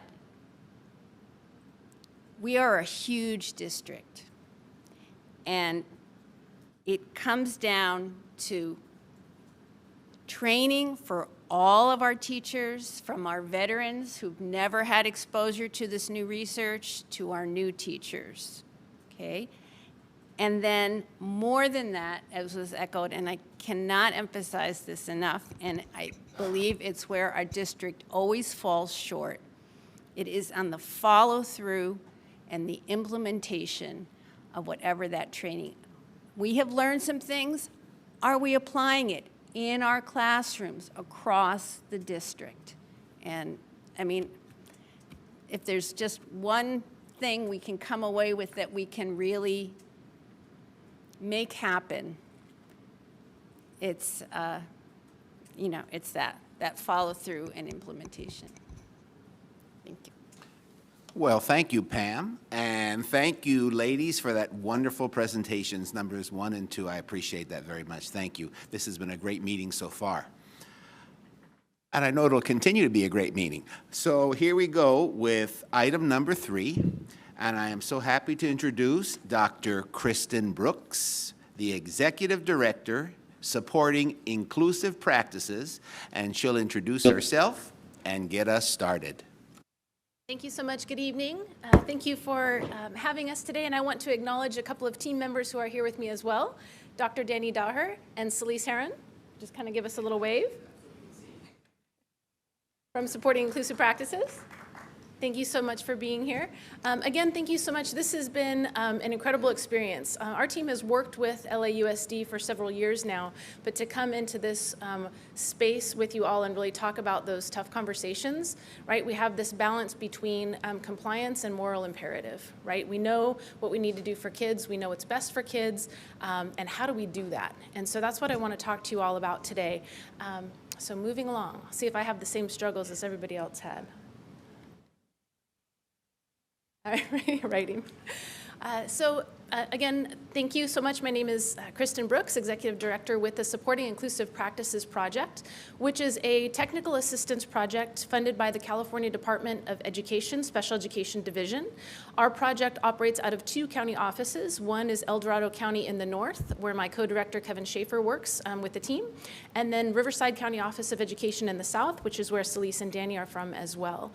We are a small but mighty team where together we support a number of districts throughout the state toward the mission of inclusion and equitable systems for all students. So right now we're talking about students with disabilities, but we have to say when we're talking about inclusion, we're talking about all kids. We're talking about the whole continuum of students, from students with significant cognitive delays to kids who are identified as gifted and talented, as well as all marginalized populations in between. So when we talk about inclusion, we don't want to be talking about how we exclude kids. We want to talk about how we create those equitable and inclusive spaces for all students. So just a little caveat there. So our mission in our technical assistance project is to provide unparalleled statewide assistance to communities, again, in the pursuit of inclusion and equitable systems. And the tag marks, or the lines here that you can read on the screen or in those notes, really define components of expert learning and universal design, and how do we design systems and frameworks and supports, again, to meet the needs of a range of learners, of all kids in all spaces and places. And I really want to emphasize the last part here about belonging, community, and connection. You know, in education, we are driving for achievement. Of course we are, but what does that mean for each student? And how do we emphasize that sense of belonging and community? Because our kids go to school and they go to their classrooms and they engage with their peers, whether that's in a segregated setting, an inclusive setting, a general ed setting, a pull-out support, whatever that looks like. But at the end of the day, they're going back to their homes and back to their communities, and do they have that sense of belonging in all the places that they visited throughout the day? And are we the barriers for those students to feel that sense of belonging, to be connected to their community and their peers and their families and their environments and their neighborhoods? We don't want to go back to the data that Dr. Hanratty shared, right? We don't want to go back in time to the institutionalization where our students were not only segregated from their peers, but segregated from their families and their communities in institutions. We don't want to go back there, right? We want to move forward.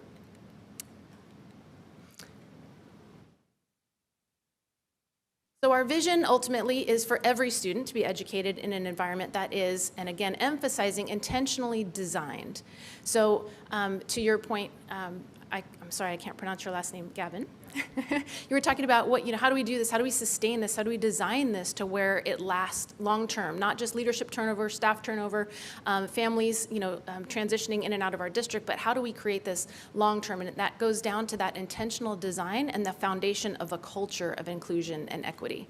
Do we truly believe that all kids belong and that we can educate all kids, given all the resources and supports, and how do we intentionally design this? And in some instances, we have to redesign it, right? We already have programs operating. Kids are being served in classrooms right now. And so sometimes we have to go back and redesign what we have and be okay with that and have the grace and have the collaboration to reinvent what this could look like for kids, to be more inclusive and more equitable and to meet their individual needs and collective needs as a community. And so looking at that data and having those discussions and creating that time to plan this in the best interests of our kids. Again, that's equitable and inclusive. So our team is all about innovation. Not doing things the way we've always done because we'll get the results we always get, but how do we become innovative? How do we include students and families and educators and community members to create that impact ultimately for our kids? So how do we do this across the state? We have a tiered system. We love triangles. We love tiers here in California and in education, so brought you another one tonight. So at the very foundation, Tier 1 support, we provide free in-person and professional development that Leela and Alicia had alluded to earlier. This is professional development and learning that is available to everyone in California. Every parent, every community member, every educator, everything we do is at no cost. So I mentioned that our project is funded out of the California Department of Ed Special Ed Division. We are not a consultant contracting with LAUSD. We have worked with LA for several years now, but again, everything is at no cost. And I joke with Leela and say we are free, but we are of value. So hopefully that rings a bell there. So free in-person and professional learning. We have a website, sipinclusion.org. Please take advantage of that. Register for events, connect with us, social media. We have a state newsletter called the Special Edge Newsletter that is published out of the Riverside County Office of Education that has been in existence for a couple of decades now. Ms. Smith, I see you nodding. You know this newsletter. So it's a great resource. It used to be in publication, about 45,000 copies we distributed throughout the state, but now we've gone electronic, so check it out on the website and you can see those archived newsletters all about special education. And again, archive resources from events, professional learning, research, and the newsletter is available. At a Tier 2 level, that's where LAUSD comes in. LA is identified as what we call a grantee, where they have been asked to engage in this work and this technical assistance with us and receive a small amount of funding to support whether that's teacher release time or materials or whatever it might be that the district determines that amount is used for. We have roughly 50 grantees in the state. We span from Imperial County in the south all the way up to Siskiyou in the north on the very edge of the border there and everywhere in between. Small, large, rural, suburban, urban, all over California we try to reach, and I'll show you a map in just a minute kind of where we are. And that nomination as a grantee means that there's direct technical assistance available to you to move the needle toward inclusion and equity. And that does not mean that is a prescriptive process. That is what is unique about our project. It is very organic in that what is your current state, what is your desired state, and how are we going to get there? And so we backwards plan to that. It is very unique to each grantee. It is also unique to each site within that location. To your point you were mentioning, you're large, right? LA is a large district, so what's going to work in one elementary school is not even going to work the same way in the neighboring elementary school, even if you share the same street, right? It's got to be really unique. But can you map to that overall goal? So what is LA's vision for inclusion and equity? And then how do each of those school sites map to get there, right? To constantly strive for better and different for our kids. And so it's not going to be the same plan. And to Leela's point, that's why those sites who've opted in have created plans that are specific to their site. So our team goes out and says, okay, current state, desired state, how are we going to get there, and what is it going to take? And we create those plans, those strategic plans, those logic models, those action plans together, again, to move that needle forward. So it's the strategic planning, logic model facilitation, again, whatever that unique grantee may need. From a Tier 3 level, we work with the California Department of Ed on requests that they may have. So when the pandemic hit, they called our team and said, hey, can you help us create a webinar series and get some information out about how to support students with disabilities through this distance learning. So we were the first to come on board and team with them. It may be that they want us to stand on or be a part of statewide committees, things of that nature. Most recently, we're involved in what's called the Compliance and Improvement Monitoring Process, which is the state's new accountability system within special education. And so we're working with folks who've been identified as needing to make more progress in areas related to students with disabilities. So again, we're kind of all over with these tiers and supports, but the main focus is that intentional design and redesign for systems for kids. I want to go back to, we've talked a lot about, well, what about this student and where to place them and who to place them with. I really want us to be mindful that it's not a student readiness model. It is an adult and a systems readiness model. Our kids are ready to be included. They're asking to be included. They want to play with their peers. I could tell you 1,000 stories from the field about what does this look like on an individual and collective basis, and kids want to be with kids. Are we ready? Is the system ready for the students? Are we ready to support our teachers, our parents, our families, and our kids to where we can invite and include anyone who walks on our campus and meet their individual needs in the way that they need it, right? But if we just say, well, we don't have that here, or he's not ready, he'll be ready, maybe next year he'll be ready. Well, who are we, right? Are we prepared as the adults and the system to receive all of our students as they come to us? That's equity and that's inclusion, right? And that's my soapbox. So let me get off that. So where are we across the state? Right now, you can see in the dark, the dark regions of the state. The gray is where we're still hoping to get to. We are, again, a small team. We've just been building up our staff to deploy out further as we report out to the CDE of the results that we're seeing toward equity and inclusion and achievement across the state. We're seeing that those districts who participate anywhere between that 3 and 5+ year mark in this project are making significant gains in their LRE percentages and their indicators on the state performance plan. And so just this past year, we were included in some legislation in Assembly Bill 130 where we have state support and federal support to scale up this project through 25-26 and beyond, hopefully, we'll see. But we are seeing the move. We are seeing kids and lots of success stories throughout the state. So we're trying to infiltrate into those gray areas of the state that you see on the screen. This I won't get into, but you can feel free to peruse this on the website. This is our logic model. So as I mentioned, we work around intentional design and redesign with our grantees. We also apply that approach to our own work. So our logic model is built out of not only educational research and systems change, but also what's happening out in the corporate world that is able to lend itself to create change and frameworks. And so this is our logic model between 2021, 2026. Our aims, our resources, our activities, and our outcomes and our evidence of our work. So essentially we operate and target indicators 3, 5, 6, and 7 in the state performance plan, which again is achievement and inclusion for kids ages preschool through 21. And here I just want to show, as I just mentioned, those indicators. When we're talking about LRE and talking about the law around LRE, we also in the state have benchmarks. If you're familiar with kind of what are our targets here in California. So IDEA is a federal law that then applies to each state. Each state has to develop a state performance plan, which outlines what are your targets, what are you going to work toward for students with disabilities, and how are you going to measure that, and then determine that across time and report out, again, annually to the board as well as to the feds. And so we have some changes as the indicators get rebenched every 5 or 6 years or so. And so these are the changes in the 2 indicators that are related to least restrictive environment. And so at the top, you can see indicator 5A, what that equates to is what percentage of time are students with IEPs spending in a general education classroom 80% or more of the day.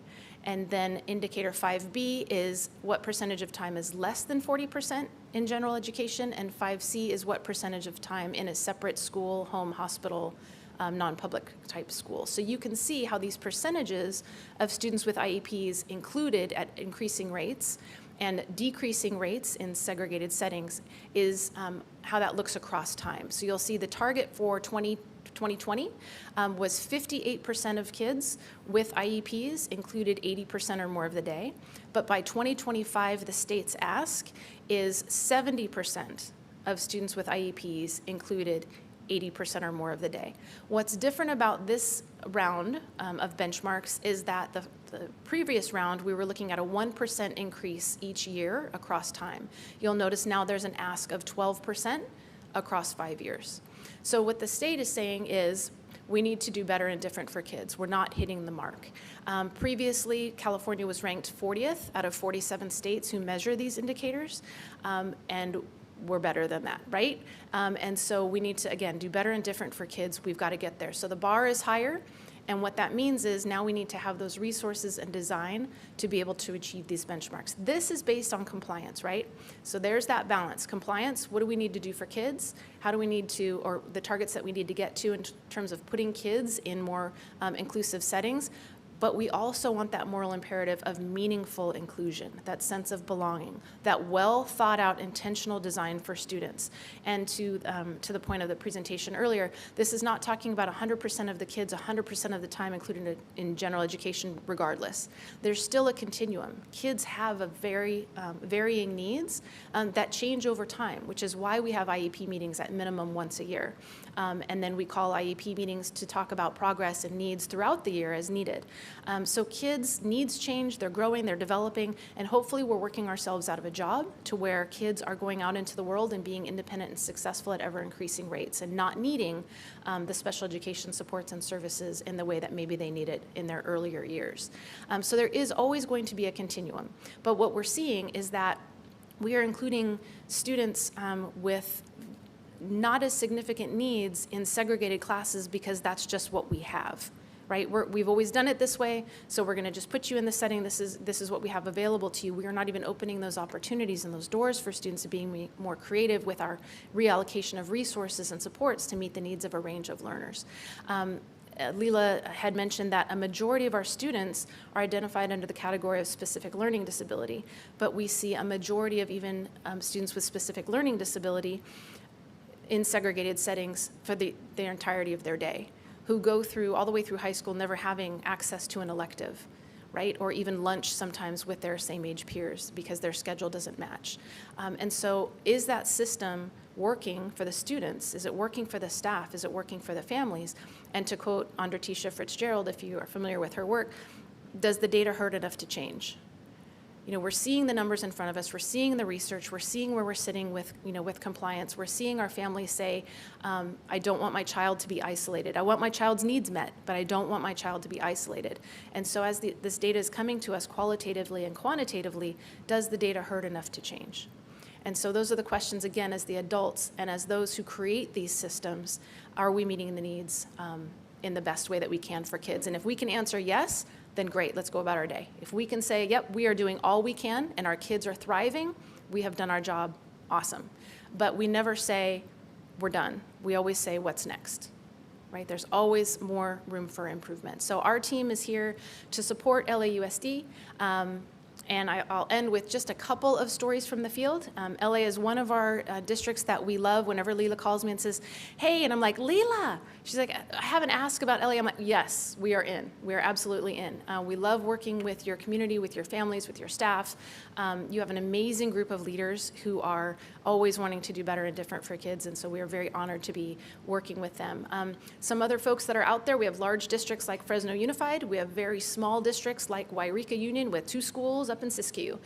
So we see the whole range of working with different teams and barriers around facilities or funding or staffing shortages that we're all seeing, training. We see it and we talk about it all. And so what we don't want to do is just admire the problem, right? We want to talk about what are those barriers that are in front of us? What do we own around those barriers? Is it policy? Is it culture? Is it training? Where can I impact this to make it better and different for kids? And we talk through those systems. So we have folks that are saying, we want to roll out inclusion we worked with one district where it was one classroom, 5th grade classroom.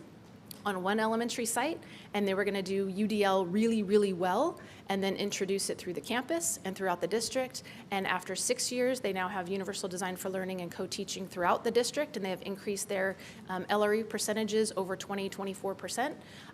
Incredible. So not only are they were very intentional with their design and very specific to one location to kind of test it out, do their own micro study, but then become the experts within their own location to then train others and embed that in their culture and in their long-term sustainability plan. We have others that start at the high school level and say we have a block schedule. We already have more inclusive programs here at the high school level, so we're going to start high school and then we're going to go preschool. We're going to bookend it and go in between. We have some folks that are doing listening tours, and they're going around and getting feedback from parents and students. They're following students throughout the day to find out what their experience is like. They're looking at their data across achievement and inclusion, absenteeism. We know that absenteeism is related to engagement, is related to inclusion, is related to achievement, right? So we're not operating in silos. We're looking across the data, across the experiences to come back and inform task forces and committees, getting feedback from the field, from those people who are doing this work every day, and not just making decisions top down, but really getting folks to weigh in, to buy in, to believe in this work. We've seen campaigns where inclusion is creating incredible outcomes and impact for students, and they're showcasing that and having open houses and inviting peers to come into their classrooms, celebrating those successes and lifting that up, because we have some districts where they don't even realize they serve students at the preschool age. They go, oh, we didn't know we had preschool programs, because they've operated on an elementary or a high school, middle school campus for so long. And so it's like, let's learn about each other and even what the great things are that are happening here. We have districts where boards have created policies around inclusion and rolled those out as, again, marketing kind of campaign, and mostly because they're creating a culture of inclusion. And once you put it out there, you got to stand by it, right? And so they're saying, we believe in inclusion, we believe in equity, and so we're going to make this a policy statement, and then we're going to create programs and supports to back that up. So again, we've seen the range of where folks start, how they expand, what this looks like across time. Some are going slow to go fast, and some are just full throttle ahead because they haven't made considerable movement in a long time, or they've spent a year planning, they've spent 2 months planning. We've seen the whole range, but I think the lessons learned is that, it can't be only top down, but it has to start from leadership, has to start from committees like this who believe in kids and believe that they have the decision-making power and the structures to break down those barriers for kids. It's about an organic process and not just, again, a one-size-fits-all. It's feedback, it's how's this working for us, and it's ultimately about the student and the family experience. We are service providers in education, so are we being good stewards of service to our students and our families? And if not, we need to look in the mirror first and figure out what we can change about that. So I'll just end with saying our team is here for you. We believe in this work. We are passionate about this work. It can be messy, but we roll up our sleeves and say we're doing this because kids are at the center of everything we do. And if they are not at the center of our conversations, we are having the wrong conversation. So thank you for your time. Yes, If you have questions. thank you, Dr. Brooks, and your two colleagues. Thank you so much. Thank you Amazing. so much. Now, we're going to connect number 3 and number 4 agenda, so if you'll hang around, we'll we will have hang questions around. at the end, okay? We will hang around. Thank you. All right, Thank you for hanging. Okay, thank you. Okay, this is our last item. Oh, sure. No, I know you're not leaving. This is our last item, and we'll move on now to number 4. And it always has been a practice to include, whenever possible, voices from the field, just like Dr. Brooks had, voices from the field. So we can hear all the wonderful things that are happening in our schools and share best practices. And for this presentation, we invite Principal Sonia Baron from Limerick Elementary School and her team to present. But before they do that, we have some fun facts for you. So the school opened in 1957. It is one of the largest elementary schools in LAUSD with an enrollment of about 646 students. And when the enrollment is that big, those parents love that school. I'm telling you, I know because it's my school. They are in their 5th year. of dual language, and it's one of the first dual language programs in the West San Fernando Valley. Now, I was also the principal of Lawrence Middle School, and the kids from Limerick went to Lawrence. They were the nicest, sweetest, best, with great parents also, so I loved having Limerick be part of our feeder pattern. But even more important than all of this, do you know that the executive officer of the Board of Education is a graduate of Limerick Elementary? Okay, thank you. Well, look what you did. You did a great job. Thank you, thank you. So please begin, Ms. Barone. Okay, well, thank you so much for inviting us. And I was told somebody was going to do the technical piece for us in terms of putting up the agenda, our PowerPoint. Okay, so that is not our presentation, though. Oh, maybe. They just redesigned it a bit. There you go. Oh, there it is. Okay. All right. So, yes, we are Limerick Elementary. I am the proud principal of this school. I became the principal there in 2020, and it's been a wild ride, and I'll tell you why. Inclusion is one of those things. So I was not familiar with the inclusion, just in general. The previous school that I came from as a principal did not have this model. So my learning curve has been huge. And with me today, I have my wonderful teachers, Miss Brody, Miss Baldwin. I also have my APEIS, Miss Christy Clyde, and our assistant principal, Miss Crisiliu. And sitting behind, I would like to just say thank you also to my community of schools administrator, Miss Sharino. Okay? All right, so we're ready to get started. So Mr. Schmerlson already, went too far. Okay, Mr. Schmerlson already shared a couple of just brief facts about our school. I'll just add on. So Limerick Elementary has 3 different programs. We have, of course, our resident school. We have a dual language. We also have a California State preschool. All 3 combined, as of yesterday, Mr. Schmerlson, we have a total of 692 students on campus. Of those students, 69 are students with disabilities, and just as he stated, it's a large elementary school. Going back to that, remember that wild ride? So anyway, continuing with our brief facts, below that information, you can see our demographics. We are also 91% of our students are Title I, so they qualify for free or reduced meals. And just another tidbit of information, 27 different primary languages are spoken at our school. Now, in terms of data, that question came up before regarding, well, what does data tell us, right? So this is the latest California dashboard data. So remember, students have not taken the SBAC due to COVID, right? So last year, 2020, was the first year that we actually had new academic SBAC data for our 3rd, 4th, and 5th graders. Limerick became inclusion in 2019, so schools shut down in 2020, so this is really our real inclusion data, right?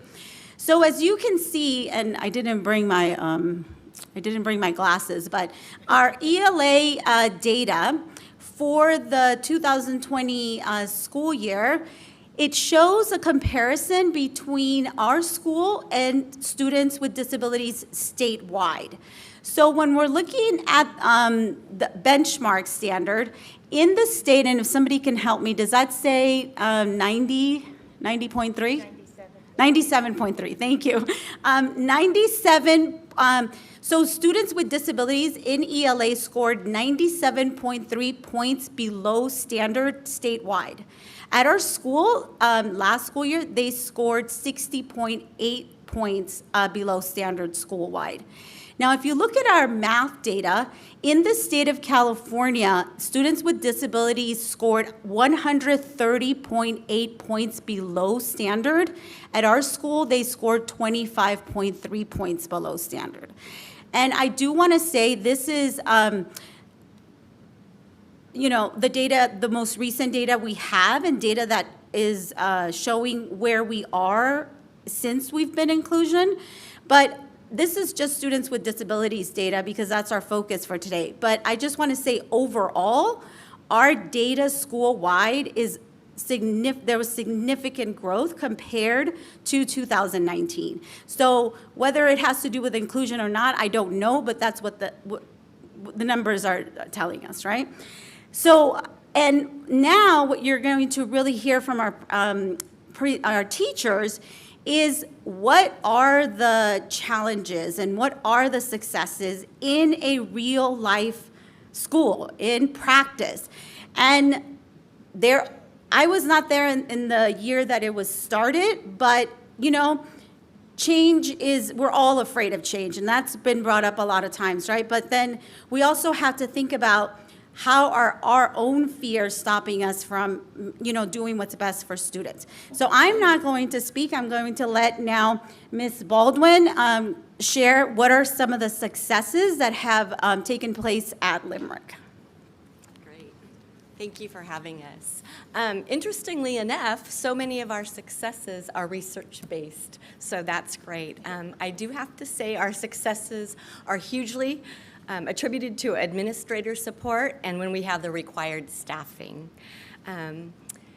That's myself and the general ed teacher currently. We're in a first grade inclusion class. All students are benefiting from this team teaching, both socially and academically. Students' acceptance, respects of differences has fostered compassion as well as collaboration. They know we're all working on something, learning and growing. We've seen school-wide growth academically with general ed and special ed students. The DIBELS and the SBAC data reflects that. Small group instruction is tiered to all learners. I know we talked about that many times tonight. Inclusion allows for small group targeted instruction, and we differentiate the skills within the groups. Data-driven instruction, we have general ed teachers and special ed teachers continuously look at the data, and we rearrange the group as needed. We've been tremendously helped out with our planning as well. Planning time has helped. Teacher collaboration and support. Like I said, planning time has been a huge benefit.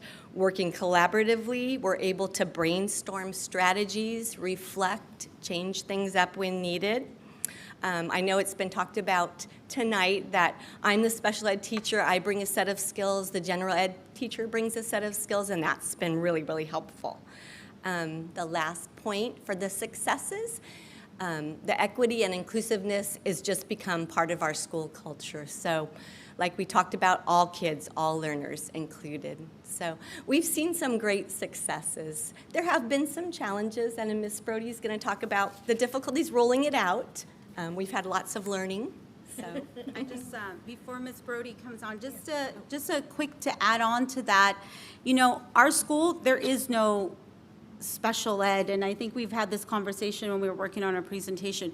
We don't know who's SPED and who isn't, because every child needs our supports. And so we are full inclusion, and I know that even myself, as I speak to other administrators and I try to explain this model, it's difficult to explain in words. It's much, you have to see it, but then you also have to kind of explain our plan, and it's so, I believe that is why sometimes it's not understood, well, what does full inclusion look like? Because it is difficult to put into words. And Ms. Brody will talk about what were some of the challenges and how those were dealt with. I'm Nancy Brody. I am the general ed teacher in the second grade inclusion classroom at Limerick. I've been with the inclusion program since it started. So I am in a position to talk about, can we make that change? Oh, I'm sorry. That's okay. There we go. So change is good, you go first. I think we all understand that feeling. We were told about other inclusion models when we started in 2019 that turned out not to be full inclusion. And that's just how it was presented to us. They actually had only a few grades that were full inclusion. So at the beginning, having consistent information for stakeholders, I'm going to actually kind of combine that in with the parent buy-in, because the parents were very concerned, more concerned than the teachers at the beginning. And I remember having a conversation where a couple of the parents expressed a feeling of needing a plan B. And I said, well, we barely have a plan A. So, we'll get to that when we can. And that's sort of the feeling we had. We were building the plane as we were flying it. There wasn't enough information given to both the gen ed and the special ed. There were gen ed teachers that were very concerned that their student was now in a special ed class. The special ed parents were very concerned that their kids' needs wouldn't be met. I always tell the parents that I'm also the gate coordinator at Limerick. So I believe in differentiation. I believe that for every child in every class, we're trying to meet them where they are and push them as far as we can. At the beginning, though, we just didn't know what we didn't know. So we didn't even know what to ask. Staff support was problematic at the beginning. The caseload is different. There's an inclusion cap on how many students can be in the inclusion classroom, but that doesn't necessarily meet the caseload. So, for instance, our 4th grade SPED teacher had 23 students on her caseload the first year. So she was trying to meet with 4 different teachers while doing one class of inclusion with the majority of them. That kind of stuff we've had to work on as we go. We've gotten better at it, and part of it is the support that we've gotten from the principal for collaboration time. We did not have that the first year. We were sort of just out there. Limerick is a very collaborative school. It's a school where everybody's always talking to everybody anyway. So that helped. We could always go to our special ed people. We've also addressed the parent buy-in. The last 2 years, we've had inclusion meetings every month, inviting all of the inclusion parents and the inclusion staff. And we've had meetings to discuss how it's going, concerns. We were rolling out, the district had a memo about the goals of inclusion, and so we were rolling some of that out as well. And just being able to touch base with the parents, I think, made a big difference. One of the big problems that we had the first year was about resources that were discussed and told to us, and I'm not sure where it came from. It was somewhere. We were told there would be a general ed teacher, a special ed teacher, and a baseline assistant in every grade level. Now, back then, there weren't the staffing shortages that they are now. We've had to fight really, really hard to get most of that, and we still have had trouble with the baselines. At the beginning, in fact, I was in kindergarten, and I had the inclusion class until they decided there wasn't enough support, and then suddenly I became a resource teacher. I was not, my roster didn't change, I had the same kids, I just wasn't going to get support because there wasn't, and we still have some of those problems. But we have worked really, really hard to keep the staff that we have. Ms. Barron has gone to the mat every year explaining what we need. And that's what we need. That's what makes it work, having 2 teachers collaborate. And if you look at the video, I challenge you when you see the video to try to pick out which child is special ed, which child is general ed, which teacher is special ed, which teacher is general ed. Because working together, it works.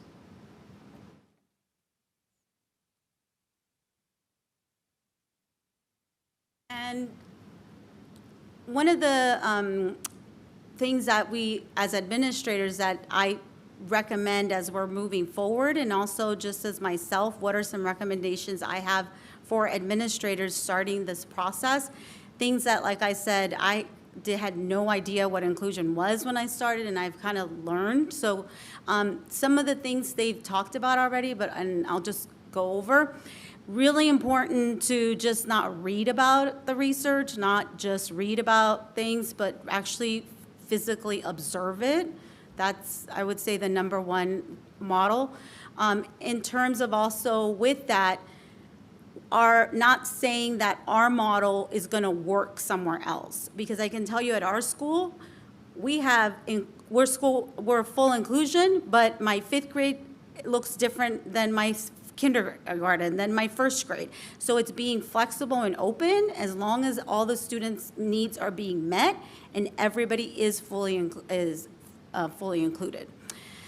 As an administrator, so important to reviewing and aligning your budget, right? To accommodate for release days, for planning time, for all of the, otherwise, how is a teacher going to learn, like you said, whether I did the right thing or not with a special education student if maybe I don't have those skills? And working together, planning is just essential. And also, teachers learn best from each other. So it's one thing, once again, to read about it. My teachers just learn from each other and what's working for you, what are you doing? So the skills are there. Teachers have the skills. They just have to be given the opportunity to share them. Monthly meetings for all stakeholders. Like I said, Ms. Brody already touched upon that. That's important, inviting your school-wide, your school if you're going full inclusion, and having monthly meetings where it's parents, teachers, everyone's invited. Teachers said another recommendation they have is if a school is going to an inclusion model, having a shared Google Drive for resources. So that would be something else. Scheduling. So I think this was brought up earlier. Maybe it was Dr. McKenna who brought it up, but how do you know who to give a student to? How do you know? Well, at the end of the school year, right, we sit and it goes, we look at student IEPs. What are the goals? What are the goals for, what does the student data tell us about our general ed population? What are the social emotional needs of all our students? Who is going to be the best fit for that child?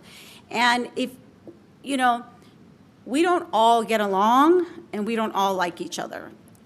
I'm not saying that, but just as a human beings, you're not going to like some people, and that's okay, right? We don't have to get along and work together. So if you don't want to do inclusion, I always tell my teachers, just tell me up front, like, this is what it is. You don't want to do it, that's fine, that's great, because I need to know, because I want to make sure I don't put my, when we're working on the matrix, and this goes back to, obviously we have to look at the matrix and make sure everything's credentials and all that stuff, but it's okay. So teacher compatibility is important.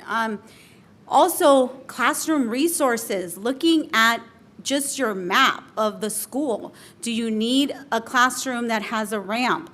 Do you need, are you able to maybe put them close together? Because, like I said, we have different models. So some of our teachers, they do small groups all day. They're heterogeneous groups, but so how do we look at your school campus? What are your resources? I already talked about groupings, really knowing your students. And something as an administrator is, don't be afraid to ask for help. When you get, it's budget time, you get that notice, we get them, so-and-so is gonna be cut, this program is gonna be cut. So ask, right? Just really say, I need this, and this is why I need it at my school. And I do have to say that when I have reached out, as Ms. Brody said in the last 2 years, and I've reached out to special ed, Dr. Luna, Mr. Aguilar, or Alicia, it's, I need this, and how can we work together? Okay, you meet me halfway, I need this teacher, I'll pay for half, you pay for half, but we have to speak up for the needs of our school. So just don't be afraid to ask for help, and if you don't know something, ask too. It doesn't matter who it is, it's always like in LAUSD you have a hierarchy, right? And you're afraid to call the person who's like at the top. Well, don't be afraid, because their job is to help you at the school. So just a little bit of information there. And then also, which was brought up, this is not a one-size-fits-all model. So we cannot say inclusion works for everyone, for all students. And so it really has to be that IEP team who decides what is the best placement. And saying that inclusion is the least restrictive environment for all students, I'm not saying that it's the case. So we really have to be just conscientious about that. And then also, kudos to the team who wrote Equity and Access for Students with Disabilities. That was actually the easiest read, but just so right on point as for myself. What is inclusion? What is it? What do I need to do? And we actually, at our stakeholder meetings, at our inclusion meetings, we looked at, are we doing this? Like, this paper says, a real inclusive school does this. And then we were like, oh, okay, maybe, we need work on this. We need work on that, or we're doing this well. So I recommend everybody read that. It's quick, easy, it's straight to the point, right? We don't have time to read tons and tons of things. Just get to the point. And I think LAUSD actually did a good job with that. So those are my tips. And then I want to show you, so we have a video for you. I was told, though, that I guess, okay. Can you, he's going to, okay. I was told that the sound isn't great, but I do want to say thank you to my two coordinators back at Limerick. They put this together, and we put this video together yesterday. And I didn't tell my teachers until 3 o'clock on Monday. By the way, we're doing a video tomorrow. So it's really just authentic of what happens every day. And they didn't have time to plan. I mean, I don't know if you did plan, but there was no time because it was like 3 o'clock. Sorry, but we're going to come to your classroom tomorrow, and we need some footage. So I hope you really, what I would like for you to do is, like Ms. Brody said, really focus on who do you, if you're able to distinguish who's a gen ed teacher and who's an RSP, special ed teacher, who are our students with disabilities and who aren't. And also just the use of our paraprofessionals. So even if you can't hear it, I hope you get some value out of it. And then maybe at a later time, I was told that if on a regular laptop, it does work. But we were filming with our phones, so it was the best we could do. But it's amazing, and I thank my coordinators for that. So how do I get to the video? Oh, you're going to do it?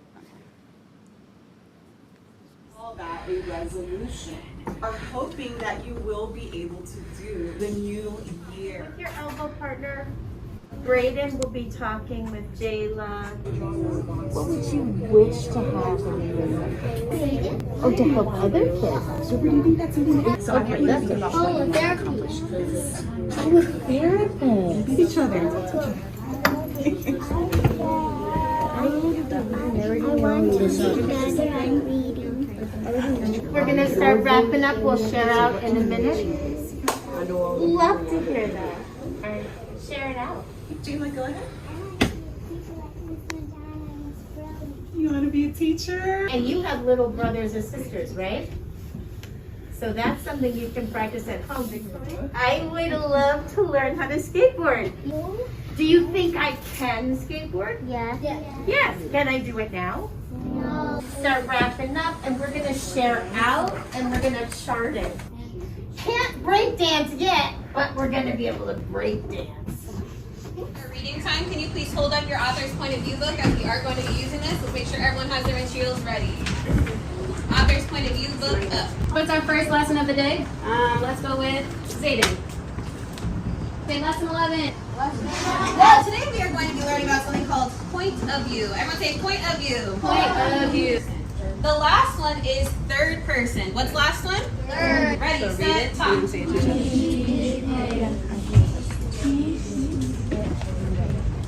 Okay, please show me a thumbs up. Today's story is going to be focusing on the first person then. What word would I hear? One. I, right? And we are reading a story that is written in first person point of view. For example, you hear the language I. What do you learn about? Turn and talk to your neighbor now. What do you think you could learn about? No right or wrong answers on this question.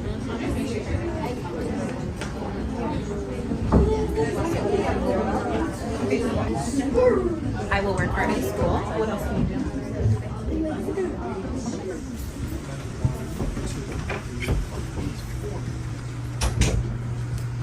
12 tens, so we can make our array again in the tens place, right?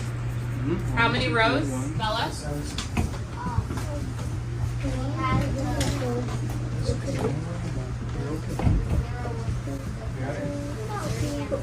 Right. And lady, let's switch. 1, 2, 3, 4.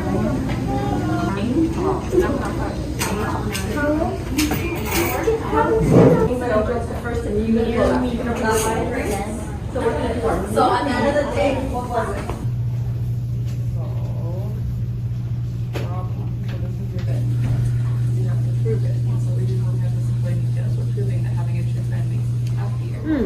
Let's look at the caption. Do you see the pictures? Yeah. All right, let me I try see one. a bag of flowers. It's like winter, but it's storm. So it's maybe one of the. Thank you. 1, 2, 3, 4. The sun and lots of. Yes, Gio, you had 9 right there as well. Our brainstorm that having a true friend makes you happier than having enemies. So let's put that for our first supporting detail. Feel loved and comfortable. Remind me. Hi, friends. Good morning. How are you? Diego, are you? How was your? No, you will. So for the first one, I'm gonna give you the sound, the first sound, and then the ending sound, and then we're gonna put them together. The next one's J, M. Yes. Very good. Now I hear the A. These two letters go together. Sh. A. D. A. D. Your turn. A. Excellent. Let's try the next one. Huh? O. A. E. You mean short A? Good job. And the last sound we hear is game. What about yours? What's the word? So one more time, let's hear the title. Shade Lake. Plant. Did we hear any words in there with the long A sound? Yeah.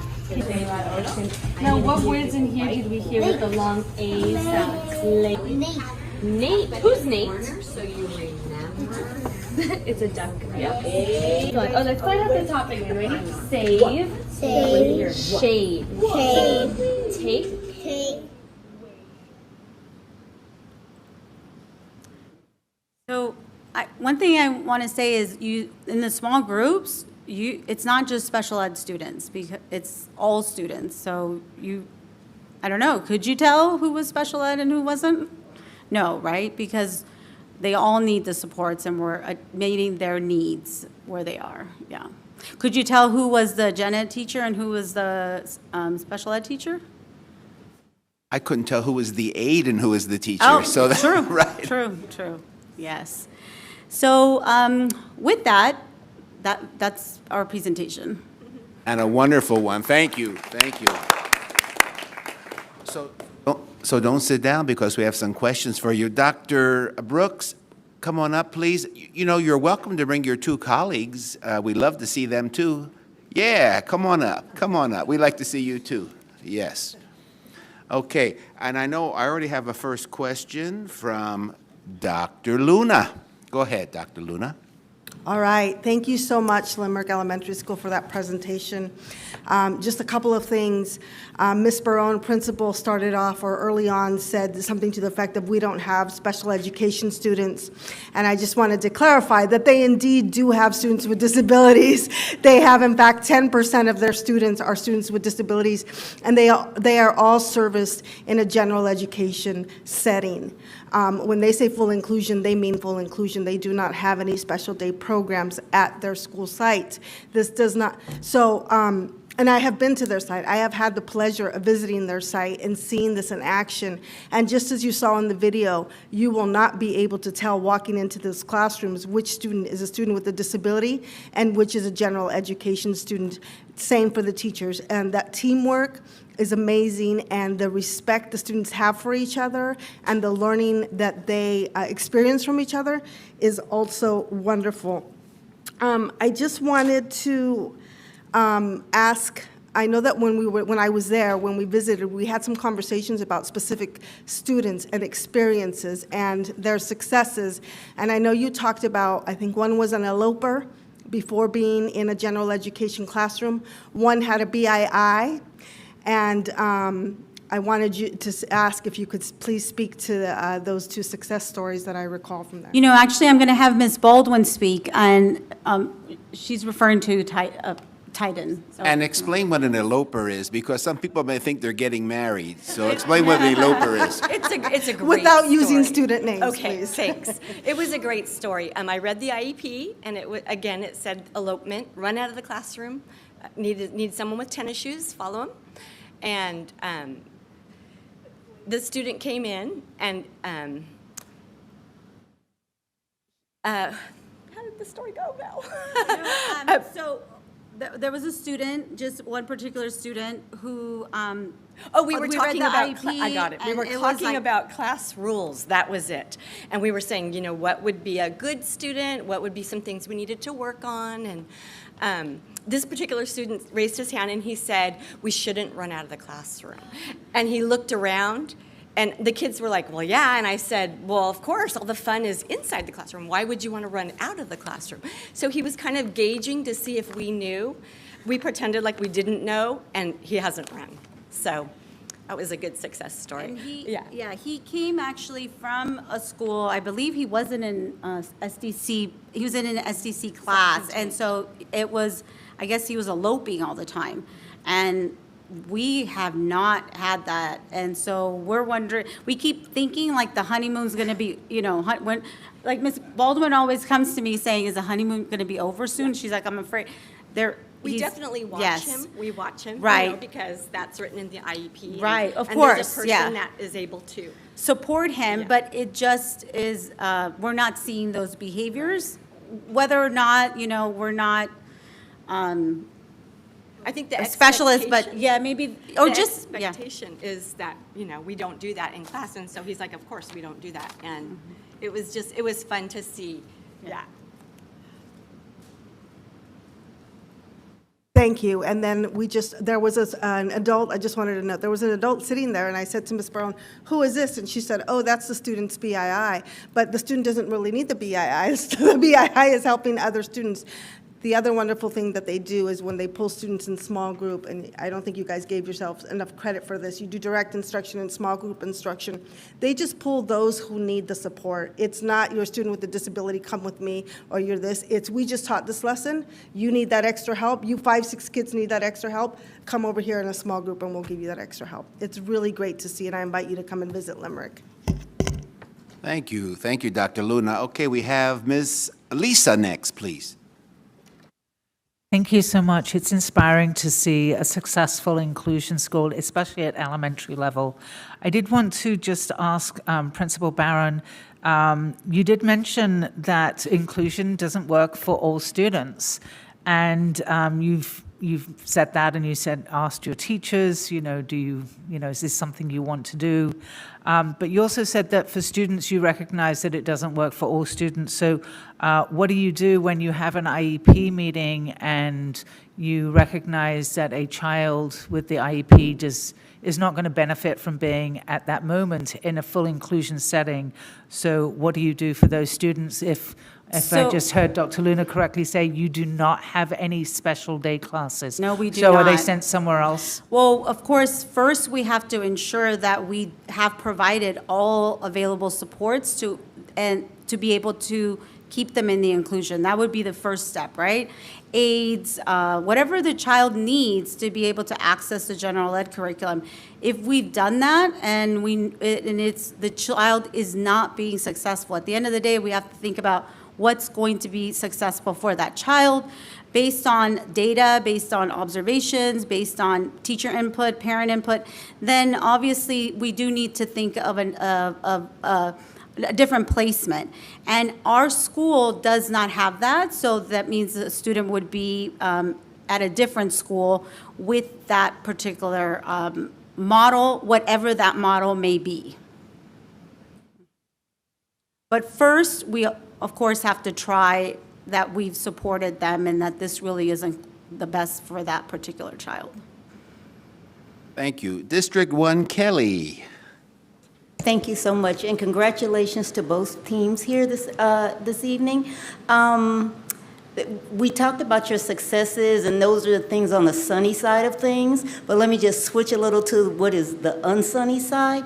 I'm really concerned about monitoring and accountability for your program, or even what's going on at Limerick, and even maybe to this committee. How are we monitoring and showing that we are being accountable for the work and the funds that are being spent toward programs? So in terms of monitoring and accountability, well, we progress monitor students all the time, right? So we have data. We have DIBELS data. We have Edulastic data. We have SBAC data. We are constantly analyzing data to see if we meet the needs, not just, I think we kind of have to get away from that students with disabilities, but we do it for all our students. So it's analyzing data, always for all our students to ensure that they're making progress and that we're meeting our targets. LAUSD has targets set for us. The state has targets set for us, right? We have the strategic plan, so we use that as a guide for measuring our progress. We have, and at the end of the day, is just, are we making progress, right? So, and then in terms of the second part of your question was budgets. Yeah, so in terms of with budgets, we just have to make sure that we're obviously aligned and we review them to, and the budget has to be aligned to your single plan for student achievement. So making sure that what you said you were going to spend your money on is what you're spending it on. So inclusion, if you're going full inclusion, then that already has to be embedded in there, and you have to call it out and you have to write it out in the plan. So that's how we monitor it, right? And obviously don't go into the red. Right. And then meeting your what it says your plan, whatever is in your plan. Right. I'm just concerned because, I've been around for over 25 years now, and I have seen programs come and go. I've seen good money being put after bad money, and it seems that programs and plans tend to stop when it comes to the monitoring and the accountability. So that's why I ask about it, not that you aren't doing that.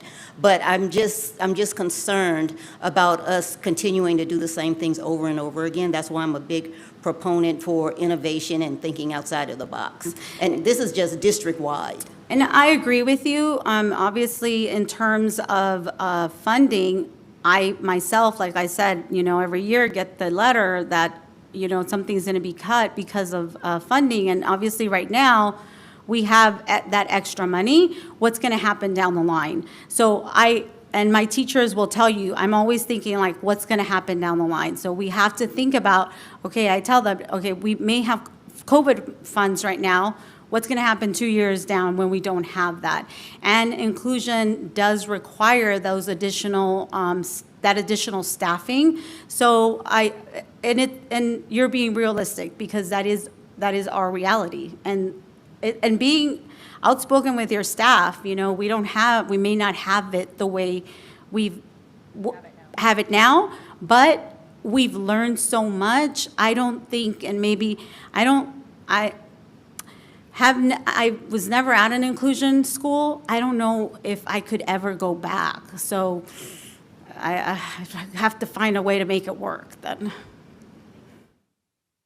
Well, that is just wonderful. Thank you. You ladies and gentlemen may have a seat. We appreciate it very much. And before we do move on to public comment, I want to thank the Division of Special Education. Thank you so much for assisting us and preparing today's materials, as well as to the world-famous graduate of Limerick, Mr. McLean, who's also an attorney, so you guys did a very good job. Shauna Scott, Ms. Palayo, and the whole team for organizing the logistics. Lastly, my wonderful committee members, you really are, really, my wonderful committee members for their participation and their amazing questions. I really do hope that district leaders take back these comments, you heard it right here, so we can improve services and outcomes for our special education students. So our next meeting will be on Wednesday, March the 1st at 5 p.m. And thank you, Mr. McLean. With that, public comment time. Here we go. Time for public comment. As a reminder for folks who intend to make public comment, we ask that if you're going to do it remotely, that you call in to the number listed in multiple places on our agenda, on our website. And also, if you are calling in to give public comment, please follow our instructions exactly so that when you sign up online, you use the number from which you intend to call and make your comment. That way we can identify you accurately and give you permission to speak when it's your turn. Otherwise, we have no way of knowing who you are, and we can't just let anyone in willy-nilly to speak because there are those who have taken the time to sign up for their 3 minutes. And with that, here we go. Berenice Miron, I see that you're signed up to speak remotely, but are you here in person by chance? I don't see you are actually on the line right now. Berenice? Okay, let's go to Mr. David Tokovsky, who I see in the back there. Come on up, and you'll have 3 minutes to speak once you begin.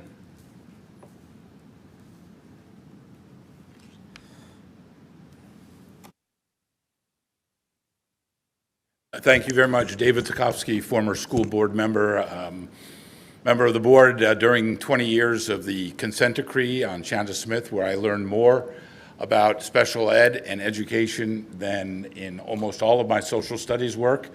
The growth potential for all the employees if we focus on the good pieces of what this committee, the rich discussion this segregated committee has, and I repeat, segregated. Okay, that means somehow in the new committee format, there has to be a merger with instruction. Okay, I like the deep dives. The membership here is rich and thoughtful, but if you don't have the deputy superintendent of instruction in this room, and if you don't have the head of instruction in this room, you're talking about special ed apart from general education. And that was the essential piece of the federal litigation. The lesson I learned is that the head of special ed is not the gentleman here or the doctor back there, it's the general superintendent of the district. It is a search and serve. And the magnitude, the scale of 60+ thousand students, it is good to dig into Limerick to get the good experiences and to hear about teaching and then having your blind spot and not realizing that one of your students might be blind while you're teaching geometry. But we're talking about a scale of 60,000 kids and 300+ thousand that you must search and serve. So when the superintendent comes up with issues of tutoring, and I'm glad we're putting tutoring in the day and that we're having buses in the afternoon to take kids home, but buses for special ed kids are essential as part of this district. So make sure the 3 board members and the public at large, we find out how the tutoring is going for special ed kids. The companies, Tutor.com, Book Nook, and Paper, with a push of a button, can tell you which kids and how many hours have been in the tutoring sessions. So you can know that if there's a disproportionality going on in attendance, you can find that out by COSA and by company. Summer school, we were told that last summer 100,000 kids enrolled in summer school. How many special ed kids actually went to summer school, and how many of them were served beyond the basic program that we've been doing for 30 years in special ed with all of this money. And by COSA. And what are we doing, as Ms. Goldberg always focuses on, the preventative aspect through reading. Not just a special ed summer school, but how can we do something about reading? And now we know through national studies on the Hecklinger report this week of middle school students who are not able to read, cannot read. 2 acceleration days just happened. Did you get the data presented to you, board members and general public? In those 2 days of the 60,000 or 45,000 kids who attended, what was the percentage of special ed kids who attended those 2 days? Good work on the individualized academic program, learning from IEPs. We're going to do that for all kids. But what are the lessons learned that we've heard from parents in this committee on the shortcomings of the IEP process? You don't want to expand to 400,000 plus kids without taking the lessons learned. And finally, the online learning. We need to get a report. Those classes are filled. We don't know what the disproportionality is happening there with respect to special ed kids. And finally, the big issues. The one that was brought up to the Board of Ed in general, but the disproportionality of identification of African American males into severely emotionally disturbed classrooms. Ms. Goldberg, Dr. McKenna, and the general superintendent hit that hard, but that was done at such a compliance level, not vision level. Transitional services was a CDE complaint, and of course the big one, the feds are watching special ed again, and we need to keep a good eye on the enrichment of general ed along with special ed. Thank you, Mr. Schmerlson, for all that you do in this committee, and all of you who've taken the time to actually have a very thoughtful and enriching committee. I appreciate it. Thank you, Mr. Tarkovsky. Looks like Berenice Miron has arrived. Berenice, please press *6 to unmute yourself, and you have 3 minutes to speak once you begin.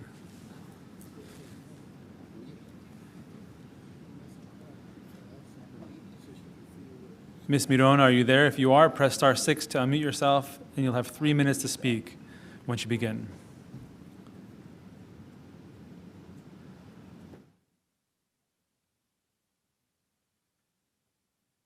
Berenice Miron, por favor, oprima *36. Yes, I'm here. Can you hear me? Yes, we can hear you. Go ahead. Okay, thank you. Good evening, committee members. My name is Berenice Miron. I am a parent of a student with an IEP in Board District 5. And to add to that, my child is actually fully included in a magnet program. And the reason I'm calling in today is because a lot of the challenges that we have faced with his IEP is that oftentimes IEP teams are not knowledgeable about the services that are available to students. So there seems to be this secret menu that not every parent, especially parents that are like in my community, low income communities, are not, these services are not accessible to them. So I don't understand how that can be, because IEP teams should be knowledgeable about the services. And one example of that is I also had an older student that already graduated, and upon researching on the LAUSD website, I found that there was a service that could have been available to him, but the IEP team was not knowledgeable about it, and it was never recommended. So to add to the inclusion, I think a lot of the challenges that families face really come because I'm not an employee, I'm not a professional, I'm not an attorney, so I don't know what services are available, because inclusion is not going to work if students don't have the appropriate support. And if they don't have the appropriate support, of course, they're not going to be successful, which can be harmful, because then you have students feeling that they cannot achieve.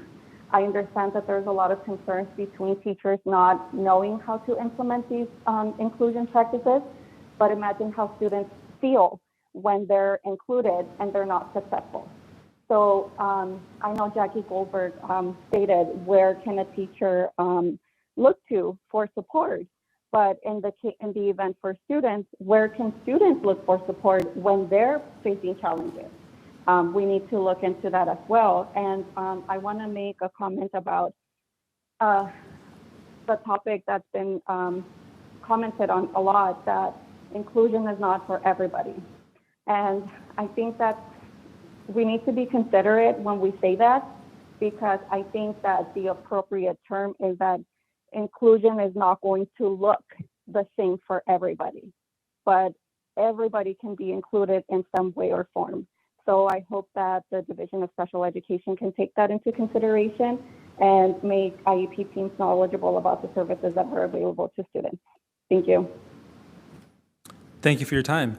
Allison Kleteka, are you on the line? Allison Kleteka, I see that you are in fact on the line on both your phone and a computer, but please use your telephone by pressing *6 to unmute yourself, and you'll have 3 minutes to speak once you begin. Allison Kleteka. Can you hear me? Yes, Allison, go ahead. You have 3 minutes. Thank you. Hi, my name is Allison Kleteka. I am a high-functional special needs student at Taft High School in Tarzana.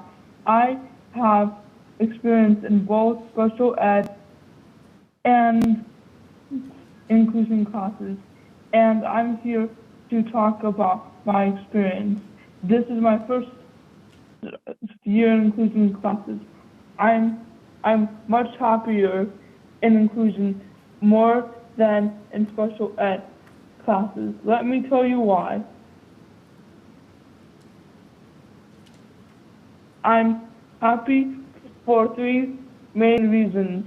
Social interactions with all students. Second, more interesting classes. Third, I have interesting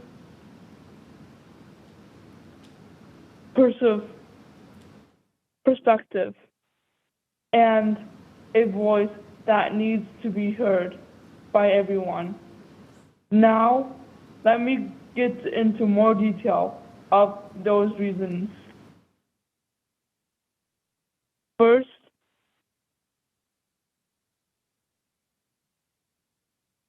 some social interactions with all students in special ed classes. Well,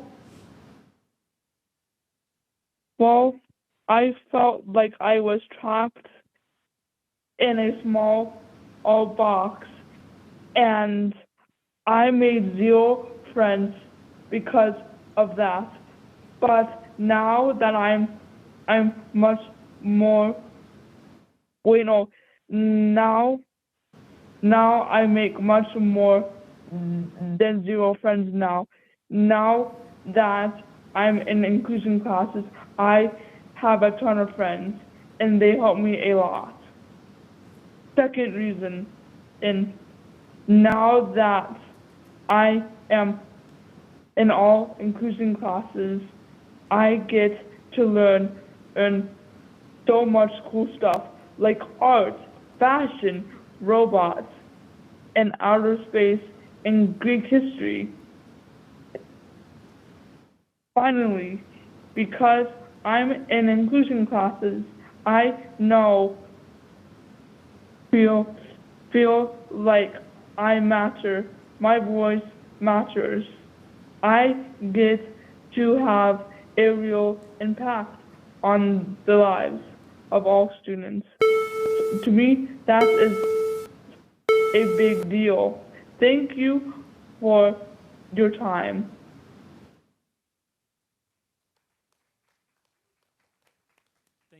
Thank you very much for calling in. Isabel, are you on the line? Isabel, if you're on the line, press *6 to unmute yourself, and you have 3 minutes to speak once you begin. Isabel. Isabel, I see. Hello? Hi, Isabel. I see you're on the line. You have 3 minutes to speak once you begin. Thank you. Hi, good evening, board members. I am Isabel. I have a 19-year-old son on the alternative curriculum. This semester, he missed almost 2 months of school because he did not want to attend the school and the program that the IEP chose for him. For my son, special day classes has mostly been the only option offered by the school. even though he always wanted to be included and be part of the general ed classes, especially during high school when they have more alternative class, more elective classes. We were able to have him for half a day during school. So that really helped him a lot.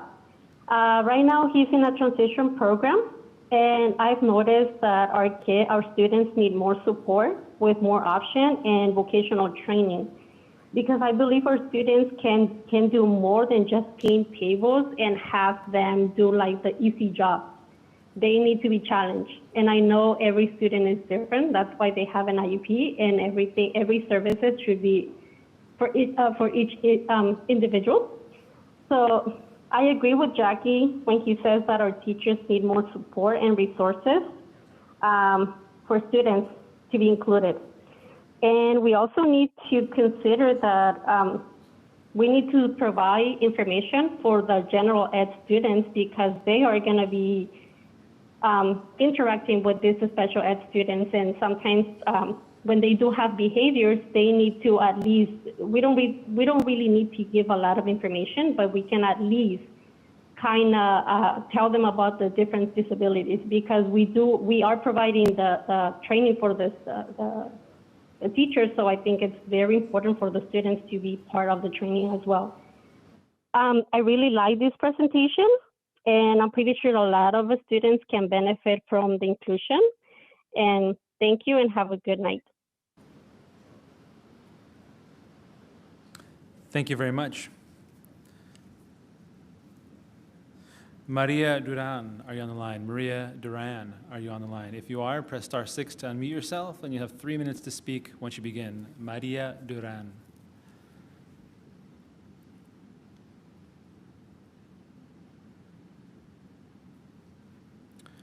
Bueno.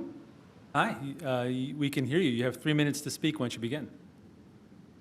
Okay, buenas noches. Mi nombre es María. Good afternoon. I'm Maria Duran. Well,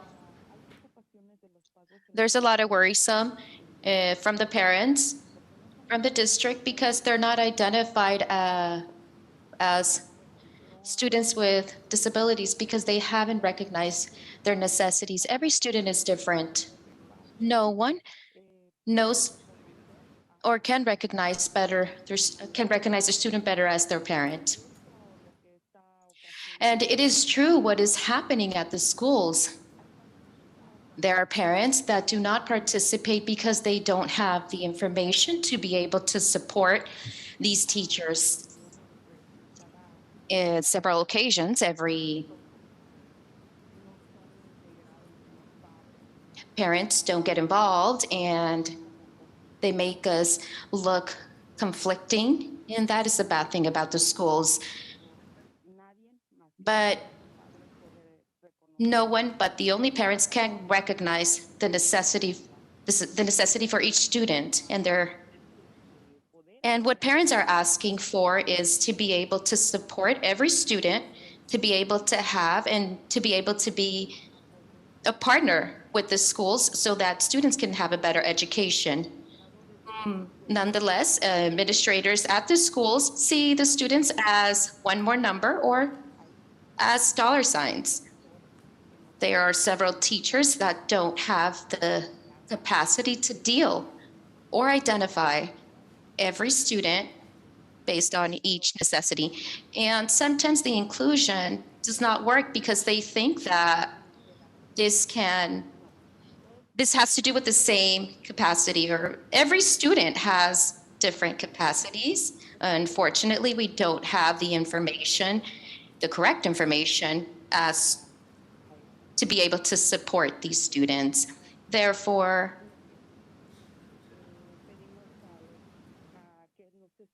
what we do ask for is for you to listen to us as parents. We want to be members. We want to be partners to be able to support, and we want the students to have a better capacity so they can be identified and the school can identify them. And the best thing to do is include the parents and give the parents information, educate them so that they can also be more of support for the students. Unfortunately, as I mentioned previously, there are students that are English learners, and there are parents that do not know how to identify an English learner. There are students that have necessities that for years they've been there and they haven't been reclassified. And the students have a lot of abilities. They can't be identified because they are probably in a school to where that support is not there. There is no communication. Thank you for your time. It's been. Gracias por su tiempo. Thank you. Okay, Dora Vasquez, are you on the line? Dora Vasquez, if you're on the line, press *6 to unmute yourself, and you have 3 minutes to speak once you begin. Dora Vasquez. Dora Vasquez, por favor, oprima estrellita 6 para hablar y tienes 3 minutos para hablar adelante. Dora Vasquez. Buenas noches, ¿me escuchan? Sí, se escucha. Gracias. Buenas noches. Good evening, board members. I am Dora Vasquez. I'm mother of a student with an IEP and as an English learner as well. My comment is in regards to the students, the English learner students with an IEP. They are not being considered. They're not receiving the appropriate support. The students with a second language need that support. They need tutoring. They need intervention. And these students are being ignored. They're not being reclassified appropriately. The schools are taking advantage of this, and this is not correct. The funds are not being distributed for these students, and these worries, Mr. McKenna, Ms. Goldberg, I think you need to see this. This is a big worrisome. And as parents, I ask that you inform yourself a little more to be able to assist these necessities. If it's possible in the future, we would like Diana Guillen to present. We would like for you to give them a resume with the students that have IEP. We need the support. We need this committee to support all these students, all the English learner students in the schools, and more so in the other schools, in the marginal schools. And we would like for you to pay attention to this topic. Thank you. Thank you very much. Diana Guillen.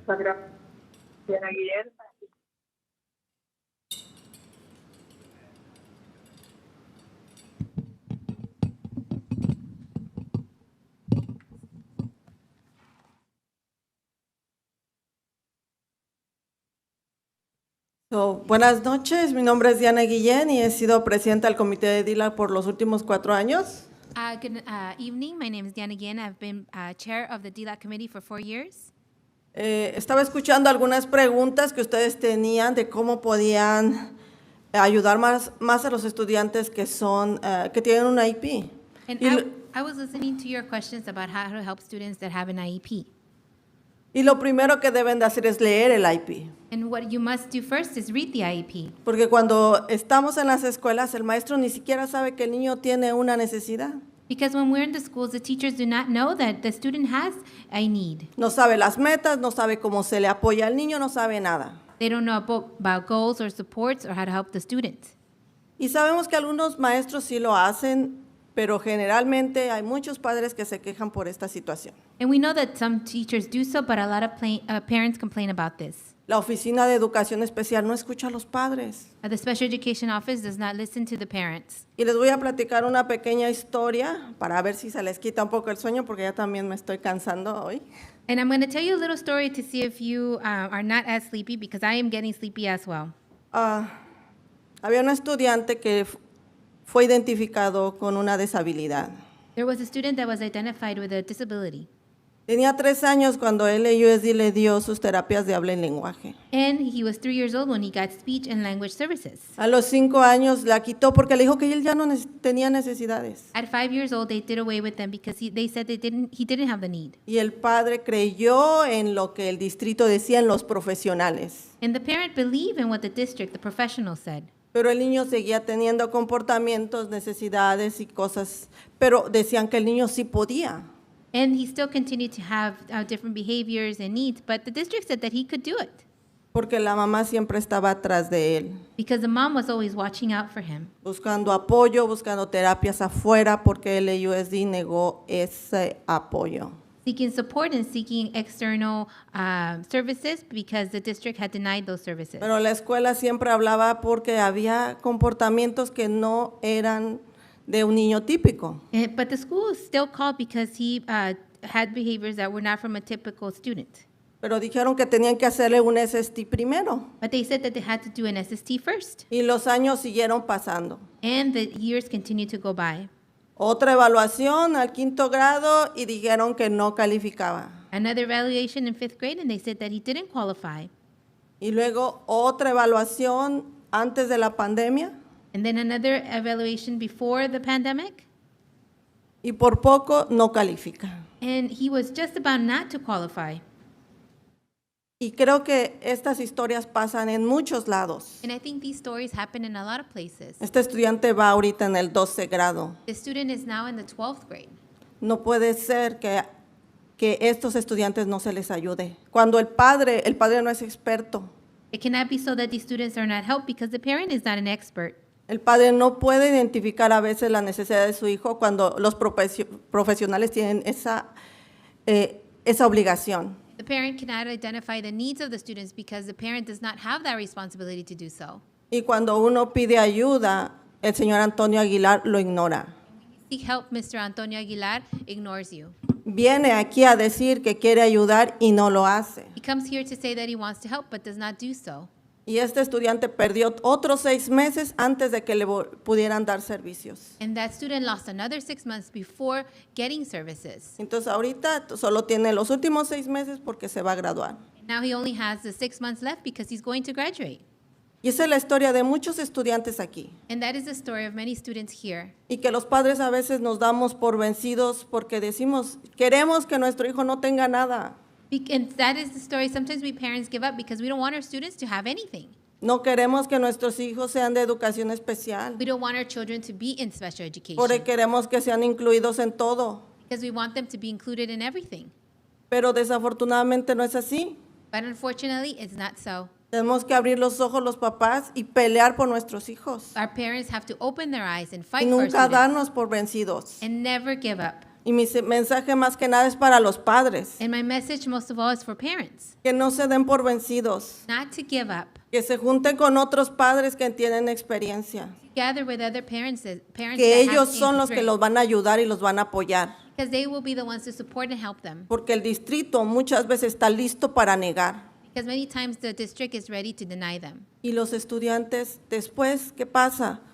Vemos ahí que están de homeless, sin hogar, en la calle, robando, porque no tuvieron la oportunidad de terminar sus estudios. And what do we see then? That students are out on the street homeless, stealing because they didn't have education. Porque a veces la familia no entendió tampoco la deshabilidad del niño. Because sometimes the family did not understand the student's disability. Y esto está pasando alrededor del distrito. Aquí dicen que han identificado el 28.4 de latinos con educación especial. And this is happening around the district because they said that they've identified 28.4% of Latinos with a disability. Y a veces, aunque los identifiquen, no les dan los servicios. And even sometimes when they're identified, they don't get the services. Entonces, sí necesitamos los padres que se nos den entrenamientos, que se nos ayude, pero ustedes tienen el poder de poder apoyarnos a nosotros. We need parents to have training to help us, but you have the power to support us. Para que nosotros entendamos la deshabilidad de nuestro hijo y lo podamos ayudar mejor. Muchas So gracias. we can understand the disabilities of our students and we are able to help. Thank you. Thank you for your time. Miho Morai, I see you're here with us. Come on up. You'll have 3 minutes to speak once you begin.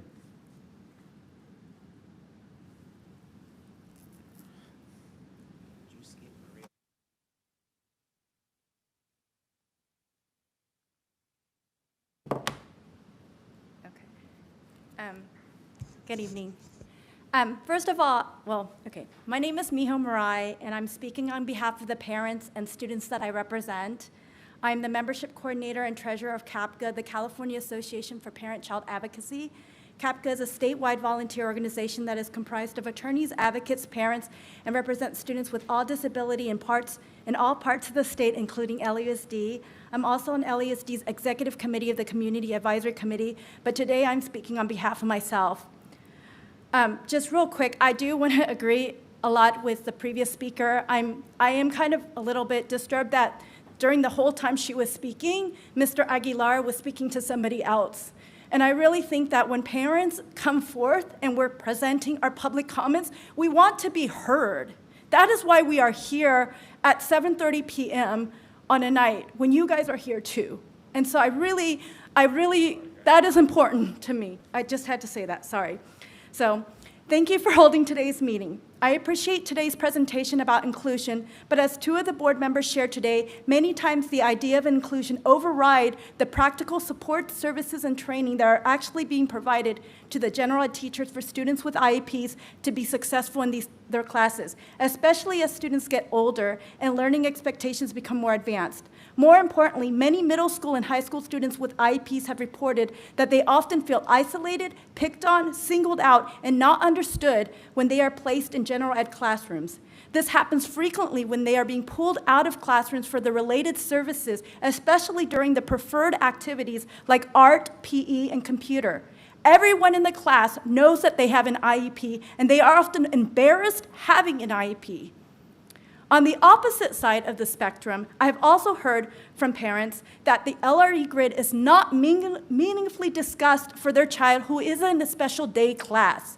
Oftentimes, especially for those who are in the moderate to severe SDC classrooms, the same IEP goals are offered year after year, and there is no meaningful discussion in ways in which their child can learn with their general ed peers.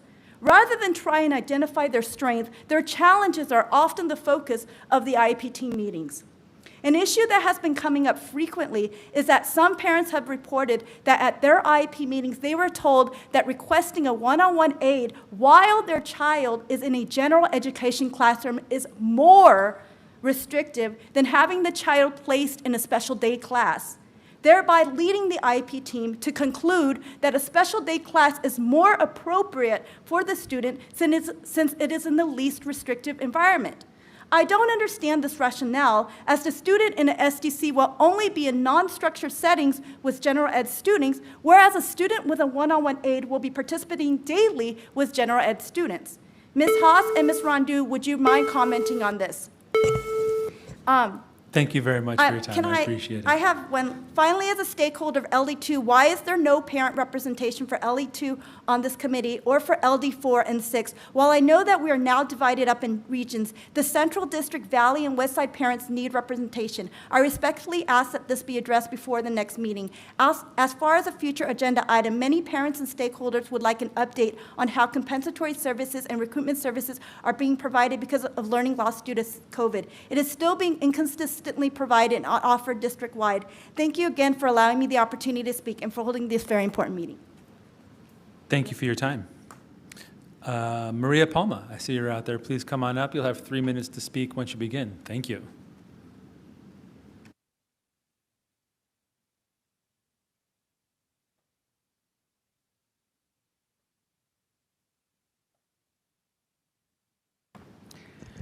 Good evening, board and committee members. My name is Maria Luisa Palma.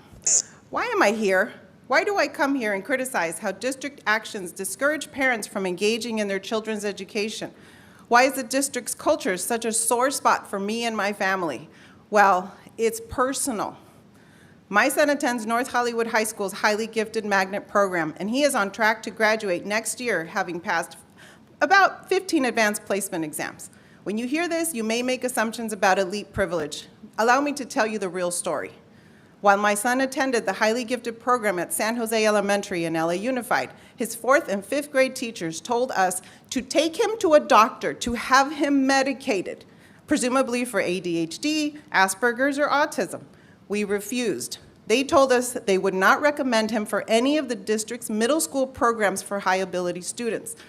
This was after we had already faced insurmountable obstacles to have him tested for his intellectual abilities during 3rd grade, and only succeeded in having the appropriate testing after sending a 2-inch thick package of evidence to Mr. Schmerlson's predecessor, Tamar Galatyan, after exhausting all other avenues at the district. After all of that, we did not attempt to get an IEP or want his natural abilities dulled by drugs. I don't believe that his likely neurodivergence is a disability. I believe it is simply a different way of experiencing the world. I beg you to rethink the special education system and the established education culture from the ground up. One size does not fit all. Encourage parents to trust their gut, to advocate for what is best for their kids, and remove bureaucratic obstacles to true partnerships with parents. Assess all students for potential advanced abilities in multifaceted ways that will allow their true varied capabilities to come through. This week, I read a New York Times article dated January 9th by Temple Grandin, a highly accomplished neurodivergent individual herself, titled, "Society is Failing Visual Thinkers, and That Hurts Us All."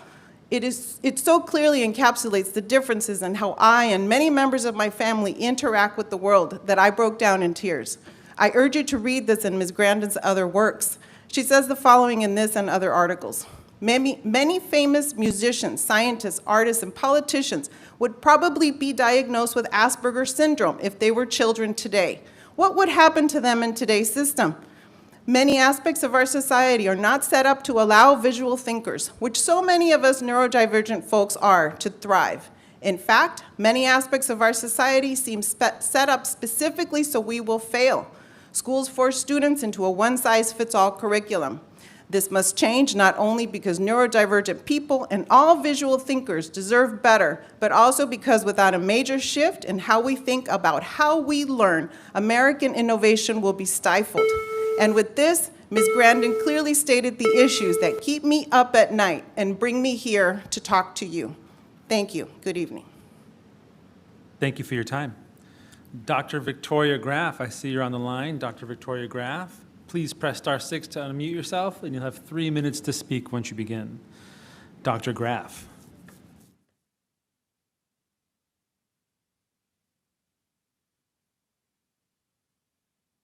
Dr. Graff, I see you've called in on your telephone. Please press *6 to unmute yourself, and you'll have 3 minutes to speak once you begin. Good evening. My name is Dr. Victoria Graff from Loyola Marymount University. I've been a professor in the area of the education of students with disabilities for over 40 years. And I really appreciate the research that was shared by Dr. Hanratty tonight to give everyone of a history of the education for students with disabilities over the last 30, 40 years. And we've come a great distance now, and we have the research to support the inclusion of students with disabilities. But I also want to just comment that I really appreciate the robust conversation and the questions and the discussion that has occurred tonight. I think it's very important that we hear the voices of everyone who has an interest in the education of students with disabilities. This is not an easy topic. It is a very complex, complicated issue, and I really want to give credit to the board for having the agenda tonight. It's a very appropriate one, and I really appreciated the presentations that were made this evening. I've had the opportunity to work with the Commission on Teacher Credentialing, with the California Department of Education, and also internationally in the area of education of students with disabilities. And I believe that we can make this happen, but it does take support, as has been mentioned in various presentations.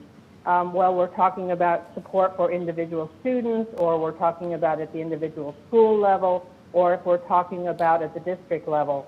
But I want to compliment Leila Rondow for having brought together a consortium of the universities in Southern California who prepare educators, both general educators and special educators.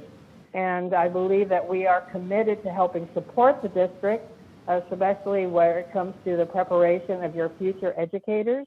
That inclusion is really what we are trying to prepare our candidates for.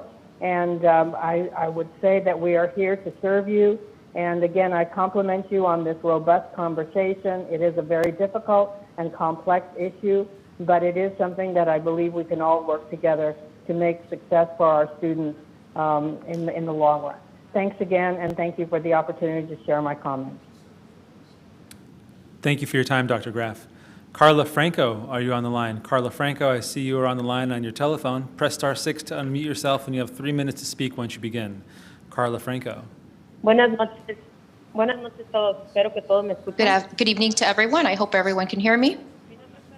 I am Carla Franco, and I have 17 years being a volunteer and giving them thousands and thousands of hours of my time without receiving any payment. Unfortunately, I am surprised daily knowing how the district uses funds in programs that in reality they're not effective to our children. They're doing this to deviate the funds that are coming in. It is very necessary that we raise our voice to the government, to the federal government, and ask them. We need to ask them to make an investigation to the district and to the schools. Unfortunately, our children with special needs do not have the support they need. Last year, before going on vacation, I had to make a report to the district, Mr. Huerta, and I spoke to his personnel. I have 3 years fighting with that district, and they can't hear us. As far as English learners and for special needs students. As Ms. Diana said, we are leaders, we are parents that even though the district turns their face, and we don't give up. You don't intimidate us. We are the ones that will advocate. We will teach the parents that need the support, whereas the district and the schools should have, and they don't have that. Ms. Guzman said, she said to the parents with special needs, I apologize, we don't have any funds. Where are the funds, Ms. Goldberg? Where are the funds, Mr. Carvalho? Where are the funds, Mr. Huerta? Where are these funds? You have your cars, you have your new cars, are they at your homes? And our children's never have this money. It's enough with this. It's enough with you stealing, and you're trying to utilize our students to make yourself rich. What about our children? They are receiving a mediocre education. Our children are the ones who need the support, and the students, the English learner students and regular students as well. Unfortunately, based on your policies, you steal money from the students that are bilingual. You're violating your directs. All of my children are American citizens, and they don't speak Spanish. And because their mother speaks Spanish, they were placed at a level where they shouldn't have been. They could have had other options in other classes where they could have succeeded. But because of the programs that you placed them, because of your policies, our children are paying for the consequences.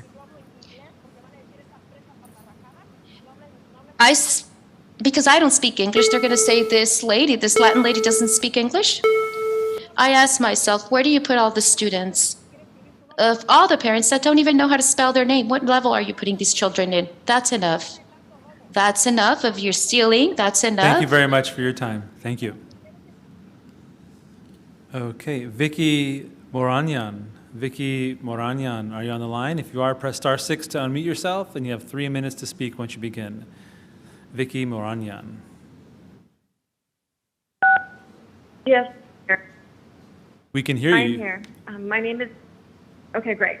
My name is Vicky Moronian, and I am a parent of a special needs child or a neurodiverse child in local District 3. Over the summer, I experienced a lot of difficulty due to transitioning to high school. And I can echo and I can also prove what Mr. Peterson had said about parents being felt villainized for wanting their kids in special programs such as AuxCore. I hear the presentation about inclusion, and it's a lot of research and things that I've heard parroted by other people, by APs in high schools when I was looking for a place for my child. I have nothing against inclusion. I think it could help a lot of kids with IEPs who have learning disabilities, students who, it's a great goal to get to, but there will always be some children, some students who are not able to tolerate the general education environment, who will need a special program. And from what I'm seeing about all of these school inclusion classes, what I'm hearing, I'm seeing it. It's making special programs unavailable now. So when there's talk about, finding the right placement for the child near them, I have to drive over 10 miles to get my daughter to a school. And it's the only reason that she's even doing fairly well is because she has support. Her classmates went with her because we're, as a group of parents, we all support each other and decided to have our kids together. And I can see how these other kids are struggling. Why? Because there's not enough staff. So when there's all this talk about the inclusion, which I think is great, and the model I was told about should be the two teacher and one aide in the classroom. There's not even enough staff or aides now.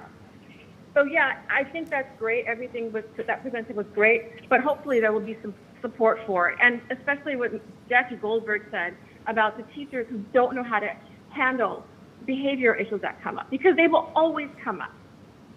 Again, why? Because some kids can't tolerate that, or some teachers don't know how. Not all special education teachers are the same. There's a value in knowing the behaviors that come with autism, and for that reason, I support these special programs. They are, in many cases, the better place for these children. So these programs should be supported, the teachers should be supported, and we should see more of that and not less about, I'm seeing high schools all around me are all full inclusion. So where do these kids go in high school? There's no special programs for them there. Also, Thank you very much for your time. We appreciate it. María Desi Ortiz, por favor, oprime estrella 6 para hablar. María Desi Ortiz. Buenas noches, ¿me escucha? Good evening, can you hear me? Sí, se escucha. Good evening, audience. I am Maria Daisy Ortiz, and I am a parent with a daughter that has dyslexia and an IEP. I am here. First and foremost, I want to let the district know that having inclusion, student inclusion inside the classroom without appropriate accommodation is a violation to the rights that our students have as far as their learning. And the district has failed. The district has failed to these appropriate accommodation. This inclusion in general classes as to where they can't even canalize or filter personnel speech is giving these accommodations, saying that personnel are being trained. When they're saying that they're completing this, they don't have an implementation problems, they're not monitoring this. How are you sure about this? How are you sure that this is getting to the classrooms? The district has failed. They do things so they can look good, but not to help our students. And I want to say that you failed because I've seen it with my own daughter. The law says that parents should take certain classes so they can have the appropriate tools to be able to support their children in education. And the district has failed because they don't train the parents to be able to give them the tools so that they can advocate. And that way they can help their students at home so that they can have effectiveness during an IEP. They have failed with the interpretation, and they want parents to make decisions and to sign when interpretations are appropriate or aren't in the appropriate language. Therefore, I ask you, Mr. Scott, as the chairperson of this committee, we can't live with promise. When are we going to make this? We have a superintendent that does not respect, that ignores the parents because he doesn't even present himself to the committees. He doesn't hear our recommendations. Imagine if he does not respect our children. He is here with money and for a contract, not to help our students. He was in a conference, Reading Coalition, and he's saying he believes in the literature and the science of literature, but he does not implement this in his district. These are just words. I am tired. I agree that we just see promises. We see programs that are not being given to our children. There are several programs that's a benefit for someone to buy, but not for our children. Everything that my child has gained, she has gained because of outsourcing. Thank you very much for your time. We appreciate it. Thank you. And our last caller, Erica M. Are you on the line? Erica M. If you're on the line, press *6 to unmute yourself, and you have 3 minutes to speak once you begin. Erica M. Yes, hi, can you hear me? We sure can. You have 3 minutes to speak, Erica. Thanks for sticking with us. So I am a parent of a child with an IEP, as well as a special education teacher. So for 20 years, I have had a unique perspective on this. As an advocate for my special education students, I think that inclusion is wonderful and successful, but only if it's done in the right way. For example, New York City Public Schools have the ICT program, which is with one gen ed teacher, one SPED teacher, and a SPED aide. And this class is in every grade, not just in preschool, which is what we have right now with our UTK PCC program. And I am seeing how this program is so wonderful, yet I don't understand why it's not continued through elementary, middle, and high school. You know, if we don't do it correctly, this program will crash and burn. And most importantly, I think that our gen ed teachers need a significant amount of training. I know this has been discussed already, but when I speak to my gen ed teachers, I see their frustration, their inability to support their students with IEPs in their classroom. And there's just not enough support for these students. At the same time, I do think that there is value to the SDC classes when there is mainstreaming in general education. So as a person who has worked in multiple SDC classes over the last 20 years, it is very clear that SDC is just a better fit for some students when the least restrictive environment has been tried and they are more successful in a classroom that has specific trained teachers to deal with their disabilities. So currently when these classrooms are being closed, I see that these classrooms have double the amount of students that they're supposed to have. And it's really, really challenging for the students that are in these classrooms and for the teachers and the aides that are trying to help these students. So I just want to say that I would love to see the inclusion program take place, but it really needs to be done in the right way with the right amount of funding and guaranteed for years, not just what is predicted for the following year. And I just want to say that one size does not fit all, and that we really need to consider all options for our special education students. Thank you. Thank you very much for your time. This concludes the public comment portion of the committee meeting. So thank you, everyone, and have a good night and drive carefully, because some of you may be tired, so drive carefully, okay?